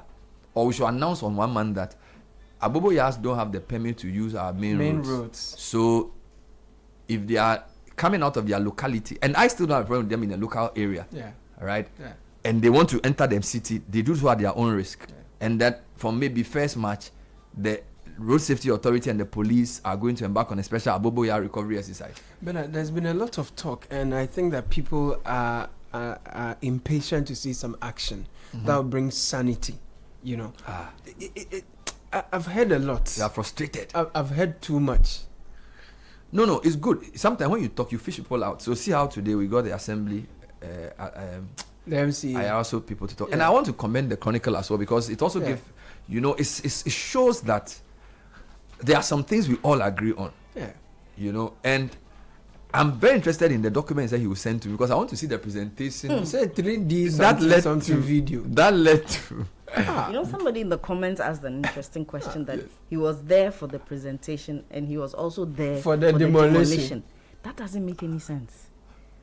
No, but think about it. No, I am with you throughout. you know, he's like from beginning to the end. You know, he was there. But don't forget, he said that for him, it's the road safety people who are supposed to, urban roads who are supposed to give the permit for the design. But as far as he's concerned, the idea that the plan. Yes. No, design. They're supposed to supervise the plan and design, and they will get permit. So they will issue the permit. So I think there was a concept about transforming the bottom of the overpass into a multi-purpose car park. But even that is problematic because that is like some post-cure to a problem that you didn't think about in your planning. It's a new problem being created. No, that's it's a problem. It's a solution looking for a problem. It's already flashed. It's a solution looking for a problem. No. Because honestly, you are building a car park, honestly, a washing bay, a police station. You know why they want? You have to add fire service and police so you can legitimize. All jokes aside, this is humorous, but all jokes aside, you asked him a question about the timing and the plans before. Yes. But I was very concerned that Doc was not addressing that question, but was insisting on this idea to make use of the space there to solve an existing problem. Yeah, but why did we allow all those things there without considering parking in the first place? Because all those facilities there are attracting vehicles. And I think that's a good question. I think it's because we do things on case-by-case basis. So they are not working with a plan. So Kakra will go and see the assembly. Charlie, I want to develop my plot. Oh, Kakra, okay, have you paid? Have you done everybody? Have you sorted everybody out to develop? Then Godfred will come. I want it. So instead of saying but that's why we are in a quagmire because it means the assembly doesn't have a plan. So special planning exists on paper, but it's not implemented by the authorities. So if you talk to anybody from LUSPA, they will be frustrated because they will say there's a plan for this area, but these guys have not followed it. And the assembly is doing it on a case-by-case basis. You get it? So now they are saying all these guys are built. Case basis is parallel to the plan. Do you know that there's even after the motorway, there's an event center for funerals, and sometimes on Saturdays when you use that route, there's a lot of traffic because people park by the roadside. Yeah. So maybe they found a solution in developing. You know, this is what happens. We create a problem, and out of that problem, we find opportunity to do another thing. The assemblies and money-making opportunity. The assemblies have allowed a lot of eateries, restaurants Yeah. along the side of the road, Without with thinking the about front of the road being used as the car park. Yes. And the assemblies have agreed that. So the solution to that is that let's develop a car park under the overhead. That's not a solution. That's you finding a way out of your own failure to do your job. We need to also give a I am still interested in seeing the design though, because you know sometimes these guys can shock you with their ingenuity. Maybe if we see the design, because it's a big space, so it's a massive space. So if they say they want to do a car park, Bernard, what we need in Accra so why is don't a we like reset open spaces? It's a reset to deal with our congestion. It's not just, it's a proper reset that's comprehensive. Not just we demolish here, we squeeze this place into a car park. We need to start taking decisions. So you don't agree with the car park implementing measures for the tomorrow, the next 10, 20, 30 years. Overpass. You don't agree with the car park? What's the justification? That's my question. Because their places don't have parking. Yeah, but is the solution, is it just a narrow solution about where to put cars? What about the ease of flow of traffic? Have we considered that? When I asked him that question, what did he say? What about safety? Have there been any audits? Traffic assessment. He says the urban rules. We need to know that before we make the decision about squeezing some small corners. Why don't you call urban rules and ask them if they have knowledge of plans to develop that area into a car park, and whether they've done traffic impact assessment and whether they think it's going to work. Because you know what's happening. Should we not be assuming that the assemblies work with the you know, I asked him a question. Apparently there's even supposed to be they should have departments of some of these state agencies in the assembly. But he said that the people didn't have he said that the urban roads hadn't approved the design of the glass structure. That is no. That's why he was there to supervise the stoppage. So he started at the beginning. So he's saying the urban roads. So his point is that the urban roads. What approval did he give? Okay, so they have said that space is in the assembly, so that space can be developed. Simplicity. The details of the development and the plan have to be endorsed by the urban roads because that place is under their supervision because under a road. So I'm sure the urban roads will say, if this building or structure will not compromise the integrity of the road, you can go ahead. Do you understand? And he's saying that from what he knows, that thing they were building, the urban roads hadn't said yes. Okay. Which is why when the minister came and said, I want to demolish, he says, yes, then we have to stop building it. But he didn't feign ignorance. Yeah. He didn't feign knowledge of the fact that they are doing some development there. Yeah. But the specific glass house, which requires a platform, he didn't think that the urban roads had approved of it. But the minister said that people said they had valid permits, which comes from the municipal assembly. He said you can't have the plan without the... Don't forget, the permit is for the development of the whole area. Oh, how? You can't have a That's permit. what he said now. You can't have a permit without having a plan yet. The plan has not been approved. How do you get a permit? We all heard the man. No! That's where he fails us. So because his outfit cannot give the developer a permit when the urban roads have not yet approved the plan. He said he didn't know that the thing has a platform. A car park, you see, you can do a car park by putting pavement blocks on the floor. Screed the floor, put pavement blocks. But they were building a concrete platform to put a temporary glass office under the thing. Which he said that one he didn't know. But now, what kind of office were they going to build? Because temporary glass house. If you look at the pictures, yes, it was a very copious space that was built, and you could tell that it's an office to manage the. How did he know if he was part of the presentation in the first place? The presentation to he said this. You see, the presentation was for the car park and the washing bay. Charlie. And the fire service and the police post. But you have oversight, so how is but the glass house was not part. Peter Tosh said if you live in a glass house, don't throw stones. They should.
City Breakfast Show. The city's biggest conversation. Hey! Menasini Ella! The thrill is back! The hunt for the ultimate treasure returns with Camel Antiseptic Liquid. Buy any bottle, scratch the panel, and text the code to 1393. Buy more, find all 5 Camel letters, and be the winner of the 100,000 Ghana Cedis grand prize, plus amazing rewards from airtime, weekly cash, and monthly shopping sprees. So, keep playing and keep winning because Asante Ankasa promo ends 15th February 2026. Terms and conditions apply. Keep out of reach of children. This promo is run in collaboration with the NLA on the Caritas Lottery platform. This advert is FDA approved.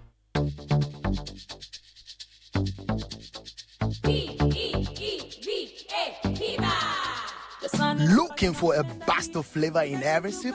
Discover the refreshing taste of Piva beverages. Enjoy the classic Piva Cola flavor, perfect fit anytime. How about a fruity adventure? Try our delightful Piva orange fruit drink packed with recognized citrus flavor. Craving something exotic? Our Piva cocktail fruit drink brings the tropics to you. For a sweet and juicy treat, grab our grapefruit drink and don't miss out on the refreshing Piva Tangerine fruit drink, bursting with tangerine flavor. Piva Cola, Piva Orange, Piva Cocktail, Piva Grape, Piva Tangerine. Grab yours today. Available now at your local store. Call us on 05500-32231.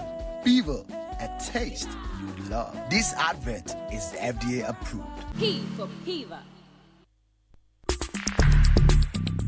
Join the conversation on the City Breakfast Show on Facebook at facebook.com/City97.3, Twitter at twitter.com/City973, and Instagram at instagram.com/City973 with the hashtag CityCBS.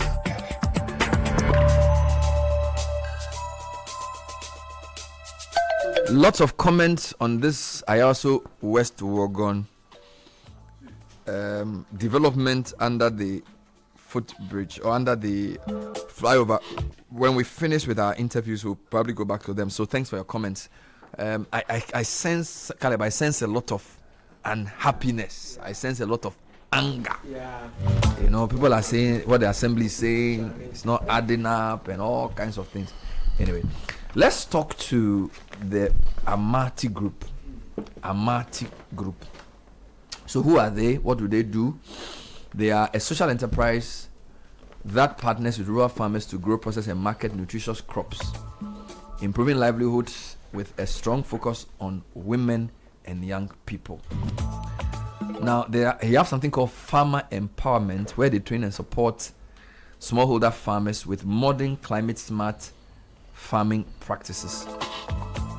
They also connect farmers to fair and reliable markets so they can earn better incomes and support local processing to reduce waste and increase value. All right, so we have Nana Obeng Mayarisa. Hey, regional distributor and CEO of Acres. Yes. Joyce Asamoah, the operations manager for Acres, and Tendan Purity, nutrition support officer, to talk about this project. So let's talk about Fonio. What is Fonio? To start us off, what is that? Okay. Well, first of all, thank you very much for the opportunity this morning. Good morning to everyone. Mm-hmm. So Fonio is an indigenous crop. It is one of the lost crops of Africa. Is it? Yes. If you think of millet, this is the great-grandmother of millet. Okay. And it is only grown in West Africa. In fact, it is the only grain that has made it internationally. That is a healing food. And yes, it's been lost for a long time, and now it's been rediscovered. I see. So what are you doing with Fonio? So currently, we are two companies. Amati Group is a company stationed in Tamale. Okay. They support smallholder farmers and the youth to cultivate Fonio, and then the company processes that. Now, we as a company, as a partner company, we are Acres Whole Foods. So we have a special nano-organic fertilizer that we use to support Amati to grow their indigenous food. And once they process, we help with the distribution here. So we help distribute Fonio in the greater Accra region. So you support its growth, yes. You package it and you distribute it. Yes. So your company is called Amati Group. Amati Group, the company that processes, yes. Okay. You say it's a health food as well. Yeah. What does it do? Okay, so you see, we don't want to think of fonio as a new food that has come to be. You know, we are people of, yes, we are people of African origin. And so the foods that are consistent with our genetic predisposition have to be indigenous foods. Okay. So all along we've been eating maize, we've been eating, rice. In fact, we eat sativa, not glaberrima. We've been eating cassava. These are all foreign foods. These are all exotic foods. Plantain, we can tell you where all these foods came from. Okay. So the only food we have been able to identify that came from our ancestors, one of the few foods, is fonio. Is it? Yes, it is. And so fonio. Yes. Wow. How does it look like? It looks like, think of gari, tiny like gari. So it's like millet. It's like millet. Yes, but it's a smaller veg. It's so tiny. Can you do porridge? Yes, the best porridge you'd ever taste in Ghana is fonio porridge. So it's a bit larger than it's like gari. Yes, there's about the size of gari. Like when you look at it. Does it grow in the wild or you have to cultivate? You have to cultivate this, and it is the fastest growing grain. It grows in 6 to 8 weeks, and in fact, right now it is the fastest cooking grain. 5 minutes, at most 7 minutes, it's ready. So you can use it for porridge, but also use it for like your banku type. Yes, every staple. So you can use this for porridge. You can use it for jollof rice, for fried rice. I use it for banku all the time. And what does it do to us on the healthy side? What is it benefit? You see, let's think of gene food consistency, right? One's meat is another's poison. Every food that isn't foreign to our body or foreign to our land is causing problems. That is why diabetes is on the rise, because we are eating all these starchy foods. Because this is complementary to our gene, it balances your blood sugar. Yes, because every starchy food requires your pancreas, the efforts of your pancreas to break down the food. This one breaks down like vegetable. I see. So you save your energy. So health-wise, this is what. But it's a grain, so it's a carbohydrate. It is a carbohydrate, yes. So what is dim fonio? Dim is a brand. You see, dim means eat. Oh, dim is a brand of fonio. Yes. So dim, it means eat. So the Amati company that processes the food itself, this is their brand of fonio, and it's the cleanest on the market. Where does it grow? It grows in the northern part of Ghana. Upper East, Upper West? Upper East, Upper West, especially northern itself. So is this like plantations or just it grows behind my backyard? No. So Amati works with network of smallholder farmers and youth all over. And so they grow on small acres, 1 acre at most. Is there something you can intercrop with other plants? Well, so far what we have seen is, because it's like it's a grass, so it's difficult. Okay. Yes, it's difficult to intercrop with it. So you sort of harvest it, and how do you extract the fonio? Right, it's a very tedious process, and that's why when people are eating this, I say they should thank their God and thank the women who grow this. It grows just like a rice would grow. Okay, so it has sheaves. Yes. So you have to then shake it.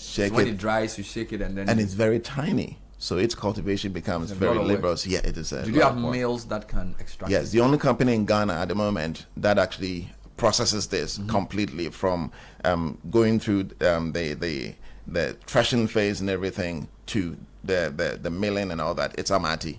Amati. It's a huge company actually in Tamale.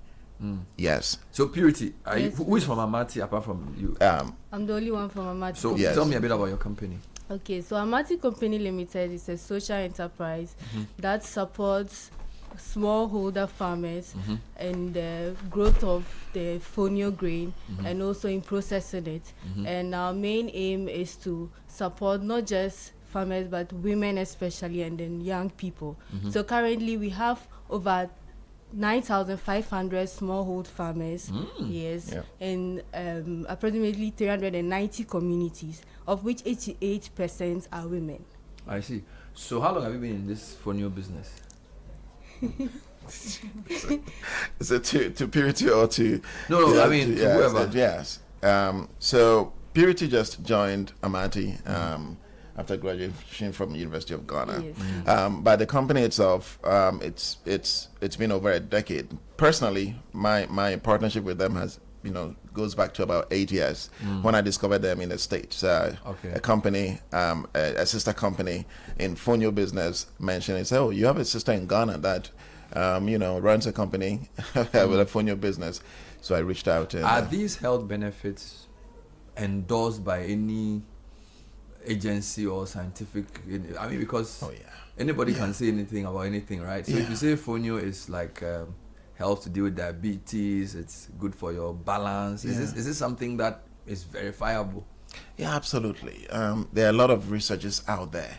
In fact, recently I was on a conference call with the CEO of Amati and the University of Ghana for them to initiate trials and tests, research into confirming that this regulates blood sugar for diabetics. We have tons of people. There are videos out there of CEOs of companies that have testified that this product, this food product, actually regulates their blood sugar. So there are tons of research out there.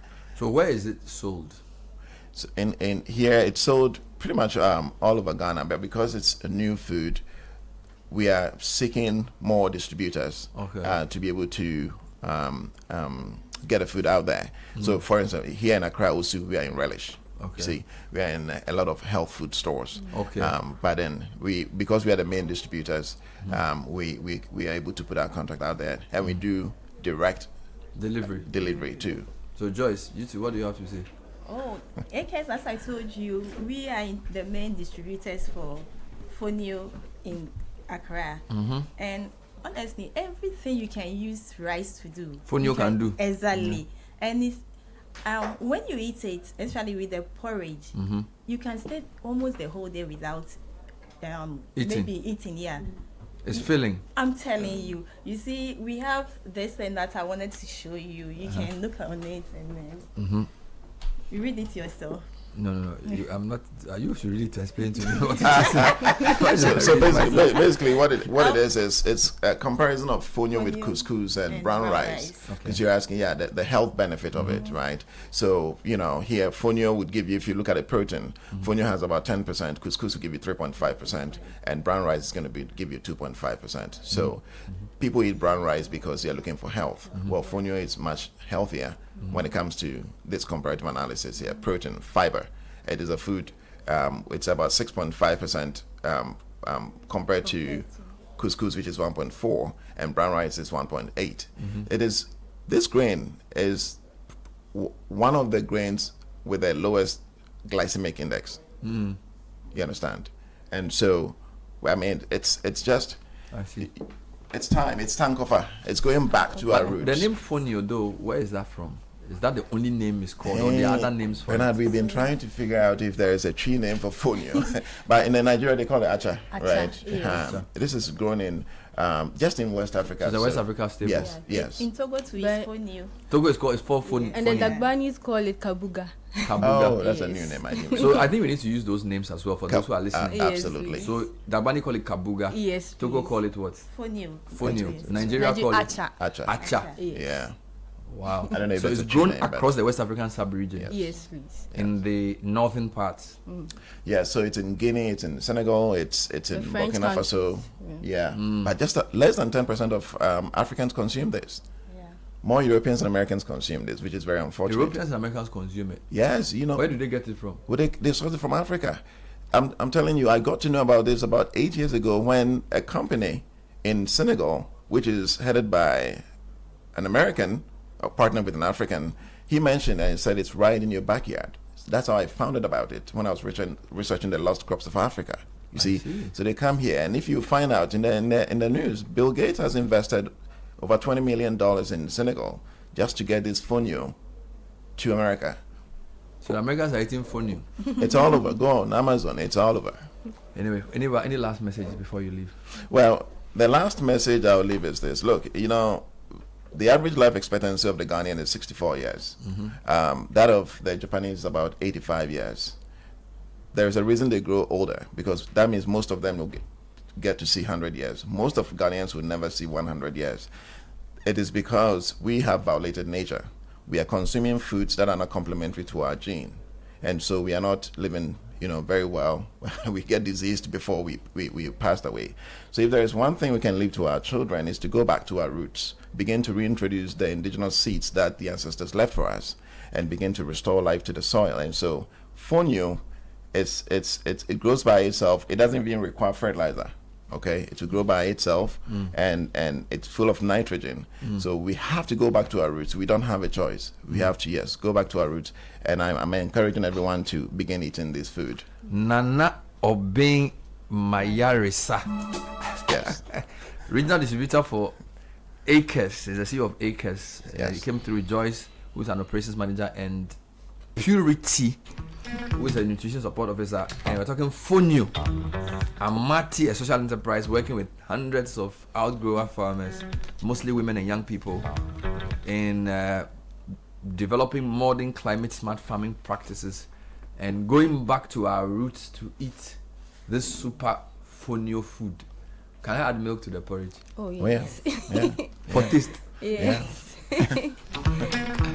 You should bring prepared Fonio. Because I'm sure preparing it is also a style. Yeah. Or do you just boil it like normal?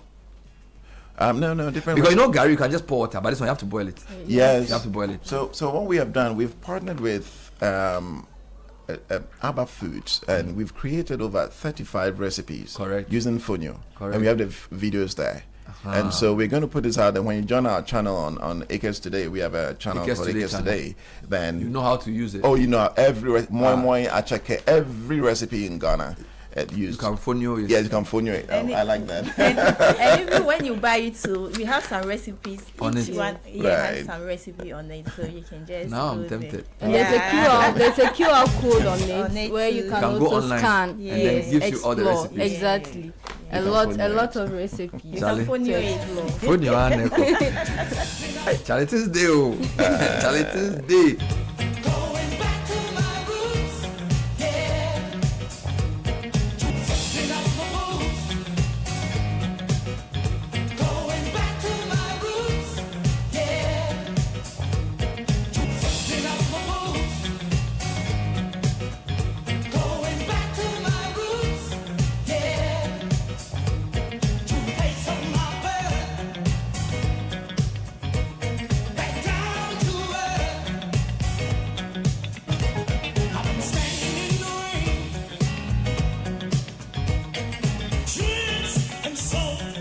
So a happy birthday greeting to Joyce Asama, who just left the studio. Apparently today is her birthday. Looking for motor insurance that goes the extra mile? Hollard Insurance has something special for you this 2026. Insure your car with Hollard and enjoy extra rewards. New customers get to drive away with free fuel vouchers when they sign up. Plus 24/7 free roadside assistance for everyone, so you're not stuck on the road. Call 0800 444 999. Visit any Hollard office or speak to your broker today. Hollard Insurance, we've got you covered.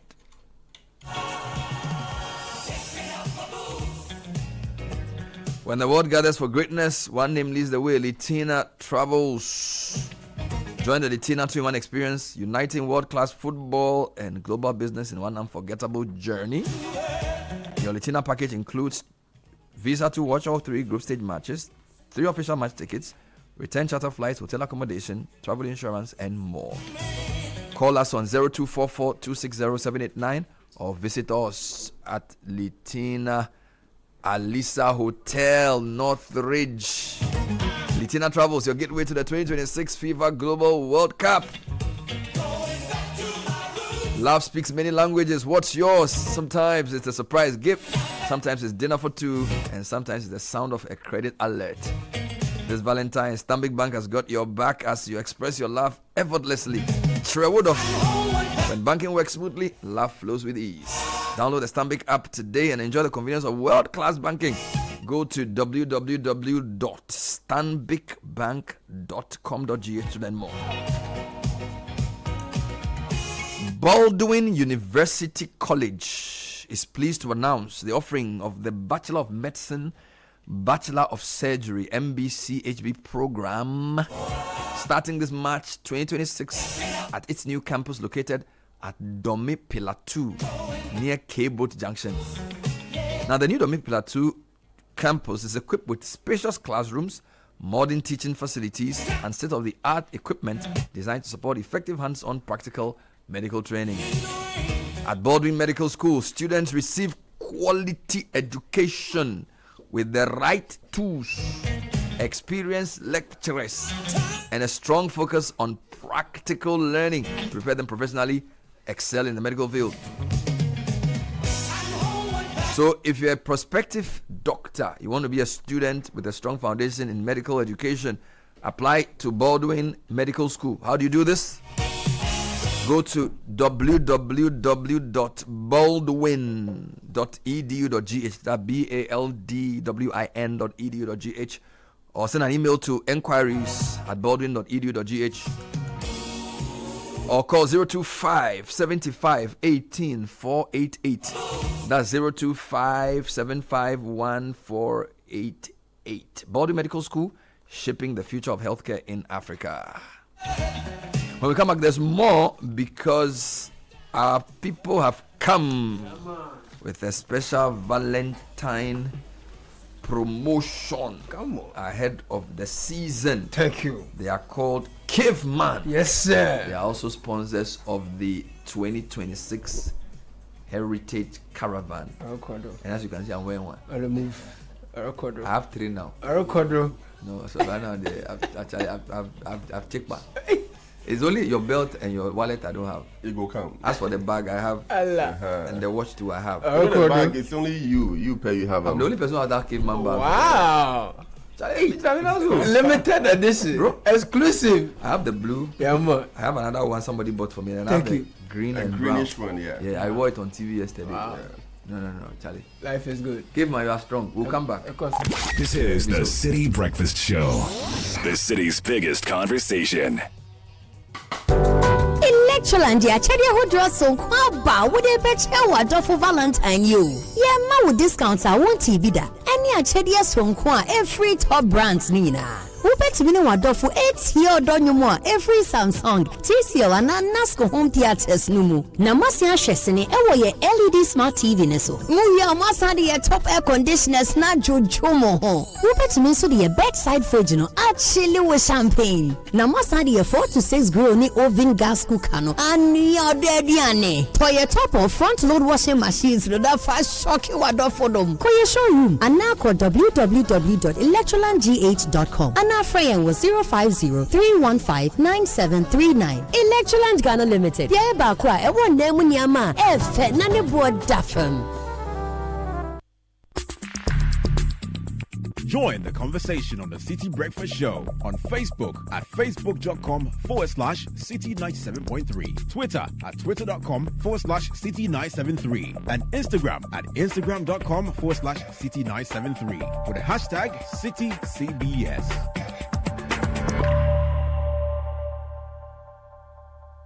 The City Breakfast Show. Rise above the noise.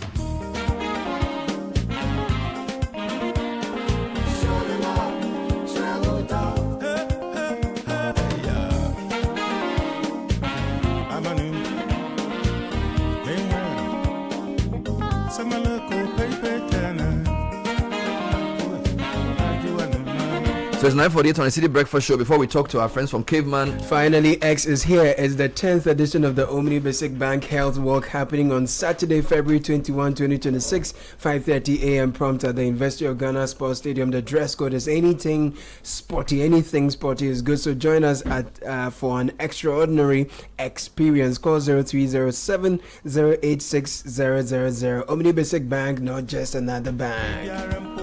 And you drive or own a car, then make sure you're protected with motor insurance you can trust. Provident Insurance offers comprehensive third-party fire and theft and third-party only motor insurance with fast, stress-free claims payments. So insure from January to March and enjoy free fuel coupons and exclusive branded souvenirs. Terms and conditions apply. Visit any of our 16 branches nationwide, agencies, outlets, or licensed brokers. Call us 050-937 4928 for more inquiries. ProvidenceGH.com is where to visit. Remember, Ghana card is required for individuals, 10 for corporate clients. For all motor insurance transactions with Provident, man, you're covered.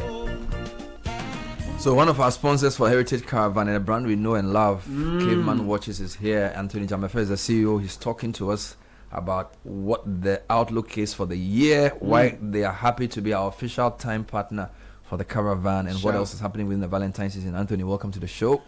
Thank you, Bernard.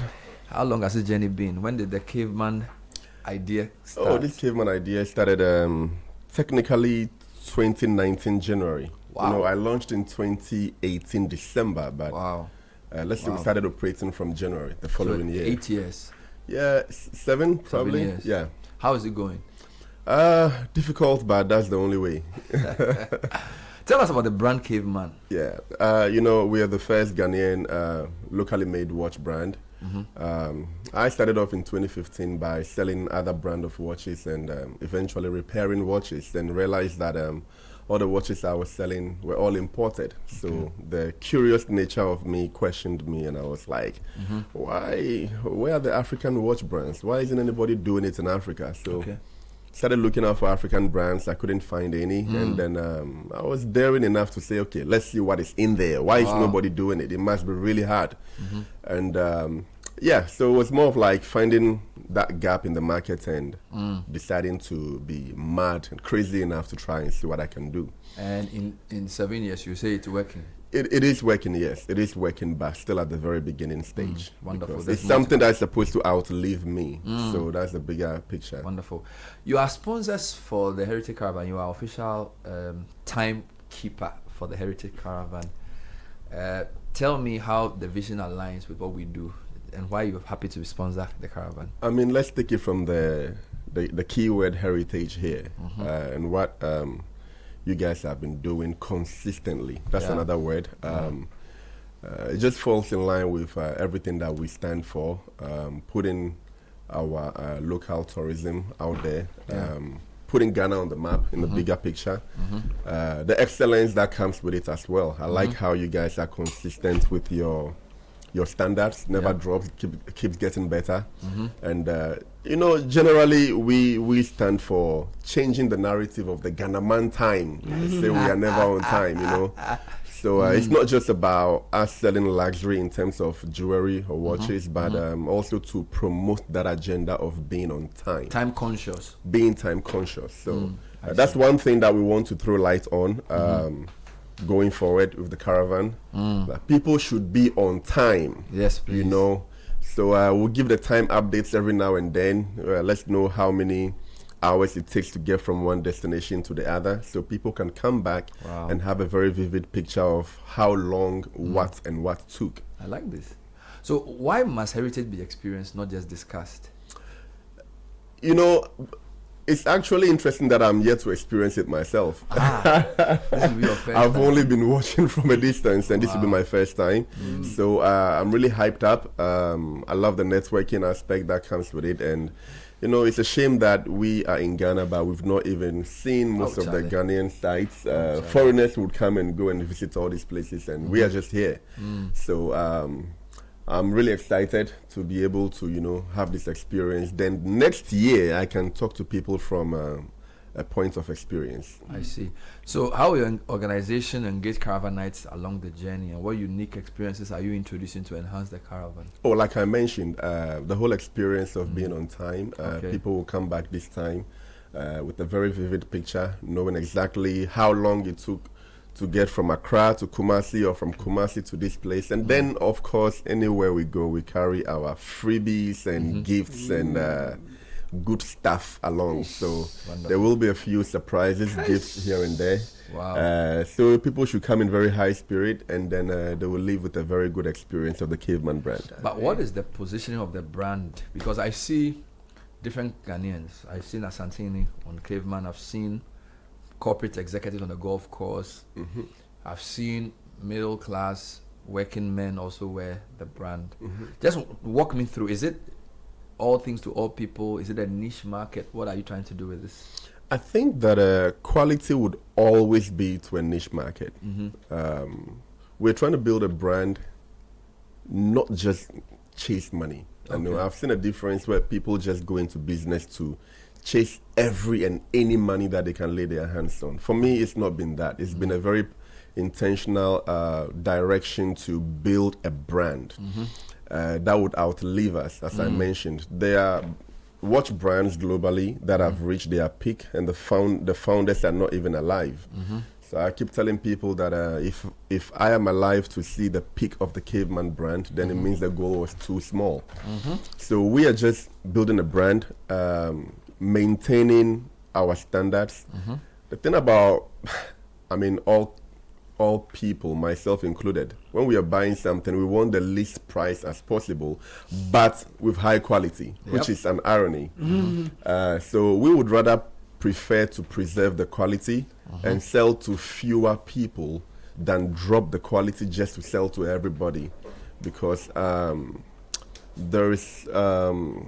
there's some ripple effect there. I believe that when you drop your quality just to sell to everybody, you wouldn't last very long, because people will be buying products that would not last very long, and those same people are the ones that will come and crucify your business. So I prefer to just create quality, and people who have high standards know the value for quality. Yeah. Amazing. So those who are looking for the watch, by the way, you do only watches for now? Yeah, watches and currently jewelry. I mean, we've not really made a lot of noise about the jewelry aspect, but we've invested so much resources and money into machinery that is able to make watches. So machinery making watches, jewelry becomes way easier. So I'm like, why not just, make some jewelry? So people do bring their own gold. We turn it into jewelry pieces. Cufflinks, bracelets, brooches, anything you can think of, and which currently we're also in a partnership with the Gold Board to strengthen that direction. It's a joint collaboration with them, putting resources together to create full gold watches that can compete on a global scale. Amazing. Thankfully, we have a president that is an ambassador of the Caveman brand. Is it? A great supporter of Made in Ghana. He wears your watches? He does wear our watches. So now you can call me the president's watchmaker officially. You ain't easy. You have outlets across the country? We do have 3 outlets currently. We have one in Adjungano, and then we have our main showroom in East Legon, which is just directly opposite the police station in East Legon. You can't miss it, very big facade. And then we have our factory in East Legon, Lagos Avenue, Addis Ababa Street. Wonderful. Which is a whole factory. We have more than 45 workers there. Really? Yeah. Manufacturing watches? Manufacturing watches, yes. Wow. This is a crazy journey, but it's a great one. Mr. Jamape, thank you. CEO of Caveman Watches on board Heritage Caravan 2026. You'll see them on the bus. You will feel the time as they journey with us across all the 14 regions. All right, Caleb is still here with me. You read a quick announcement and then the comments that have come through. Let me do this quickly. So if you're looking for a best of flavor in every sip, you discover the refreshing taste of Piva beverages. We have Piva Cola, Piva Orange, Piva Cocktail, and Piva Grape, as well as Piva Tangy. So grab yours today. Available now at a local store near you. Call 055-0032-231 for more. Piva beverages, a taste you will love. You won't believe that a lot of people are sending me comments about Fonio, the interview we had earlier. Okay. For example, Edmond says, "Good morning, my brother. Fonio is called Findi in the Gambia. I love it. It's replaced my rice." And then here's another one testifying of Fonio. It says, "Ben, you should speak with a lady in my office. Fonio is one of the foods she used to reverse her type 2 diabetes. Wow. It's good." This coming in from another listener. And then Sam says, "Fonio is excellent for everyone. There was a research in Guinea, in a village where there was one single diabetic or BP patient in Ghana. It's mainly grown in the Chereponi and Saboba areas. No fertilizer. Isodec is trying to push this in its Right to Food network, or in its Right to Food work, since you can use marginalized land to grow it.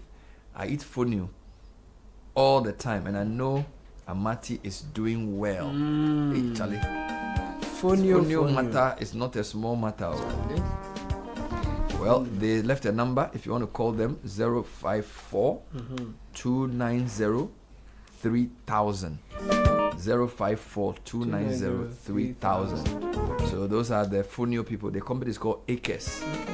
054 290 3000. Okay. There are more messages for the MCA. Let's go through some quickly. Tell the MCA that this is how all slums start. We, the people of the Republic, say we do not like whatsoever called car parking they are planning to do. It is not a proper place for commercial activity, and it will obviously destroy the beauty of the place. We say stop and revoke the permit. Simple. Fifi sent that from Accra. And Ada says, I agree with Kaka. There was no plan yet. The permit had been given. So based on what plan was the permit given? I have seen a copy of the planning permit. The person's name is mentioned. I wouldn't mention that but having this land at East Legon, a public space approved from the Yawaso West Municipal Assembly to erect temporary structures for a multi-purpose community service center. No, but they have a permit to erect temporary structures. When the plan was not yet approved by urban rules. No, I think we probably should have spoken to the woman, because it looks like they have a different story. Charlie, tomorrow is another day. Show your love, baby. That's all we have time for on today's edition of the City Breakfast Show. Thanks for listening. My name is Bernard. I did this with Caleb and later on Kakra Forsen. City News at 10 with Shiba Babini. Good morning, Shiba. Good morning, Bernard. Coming up in the bulletin, committee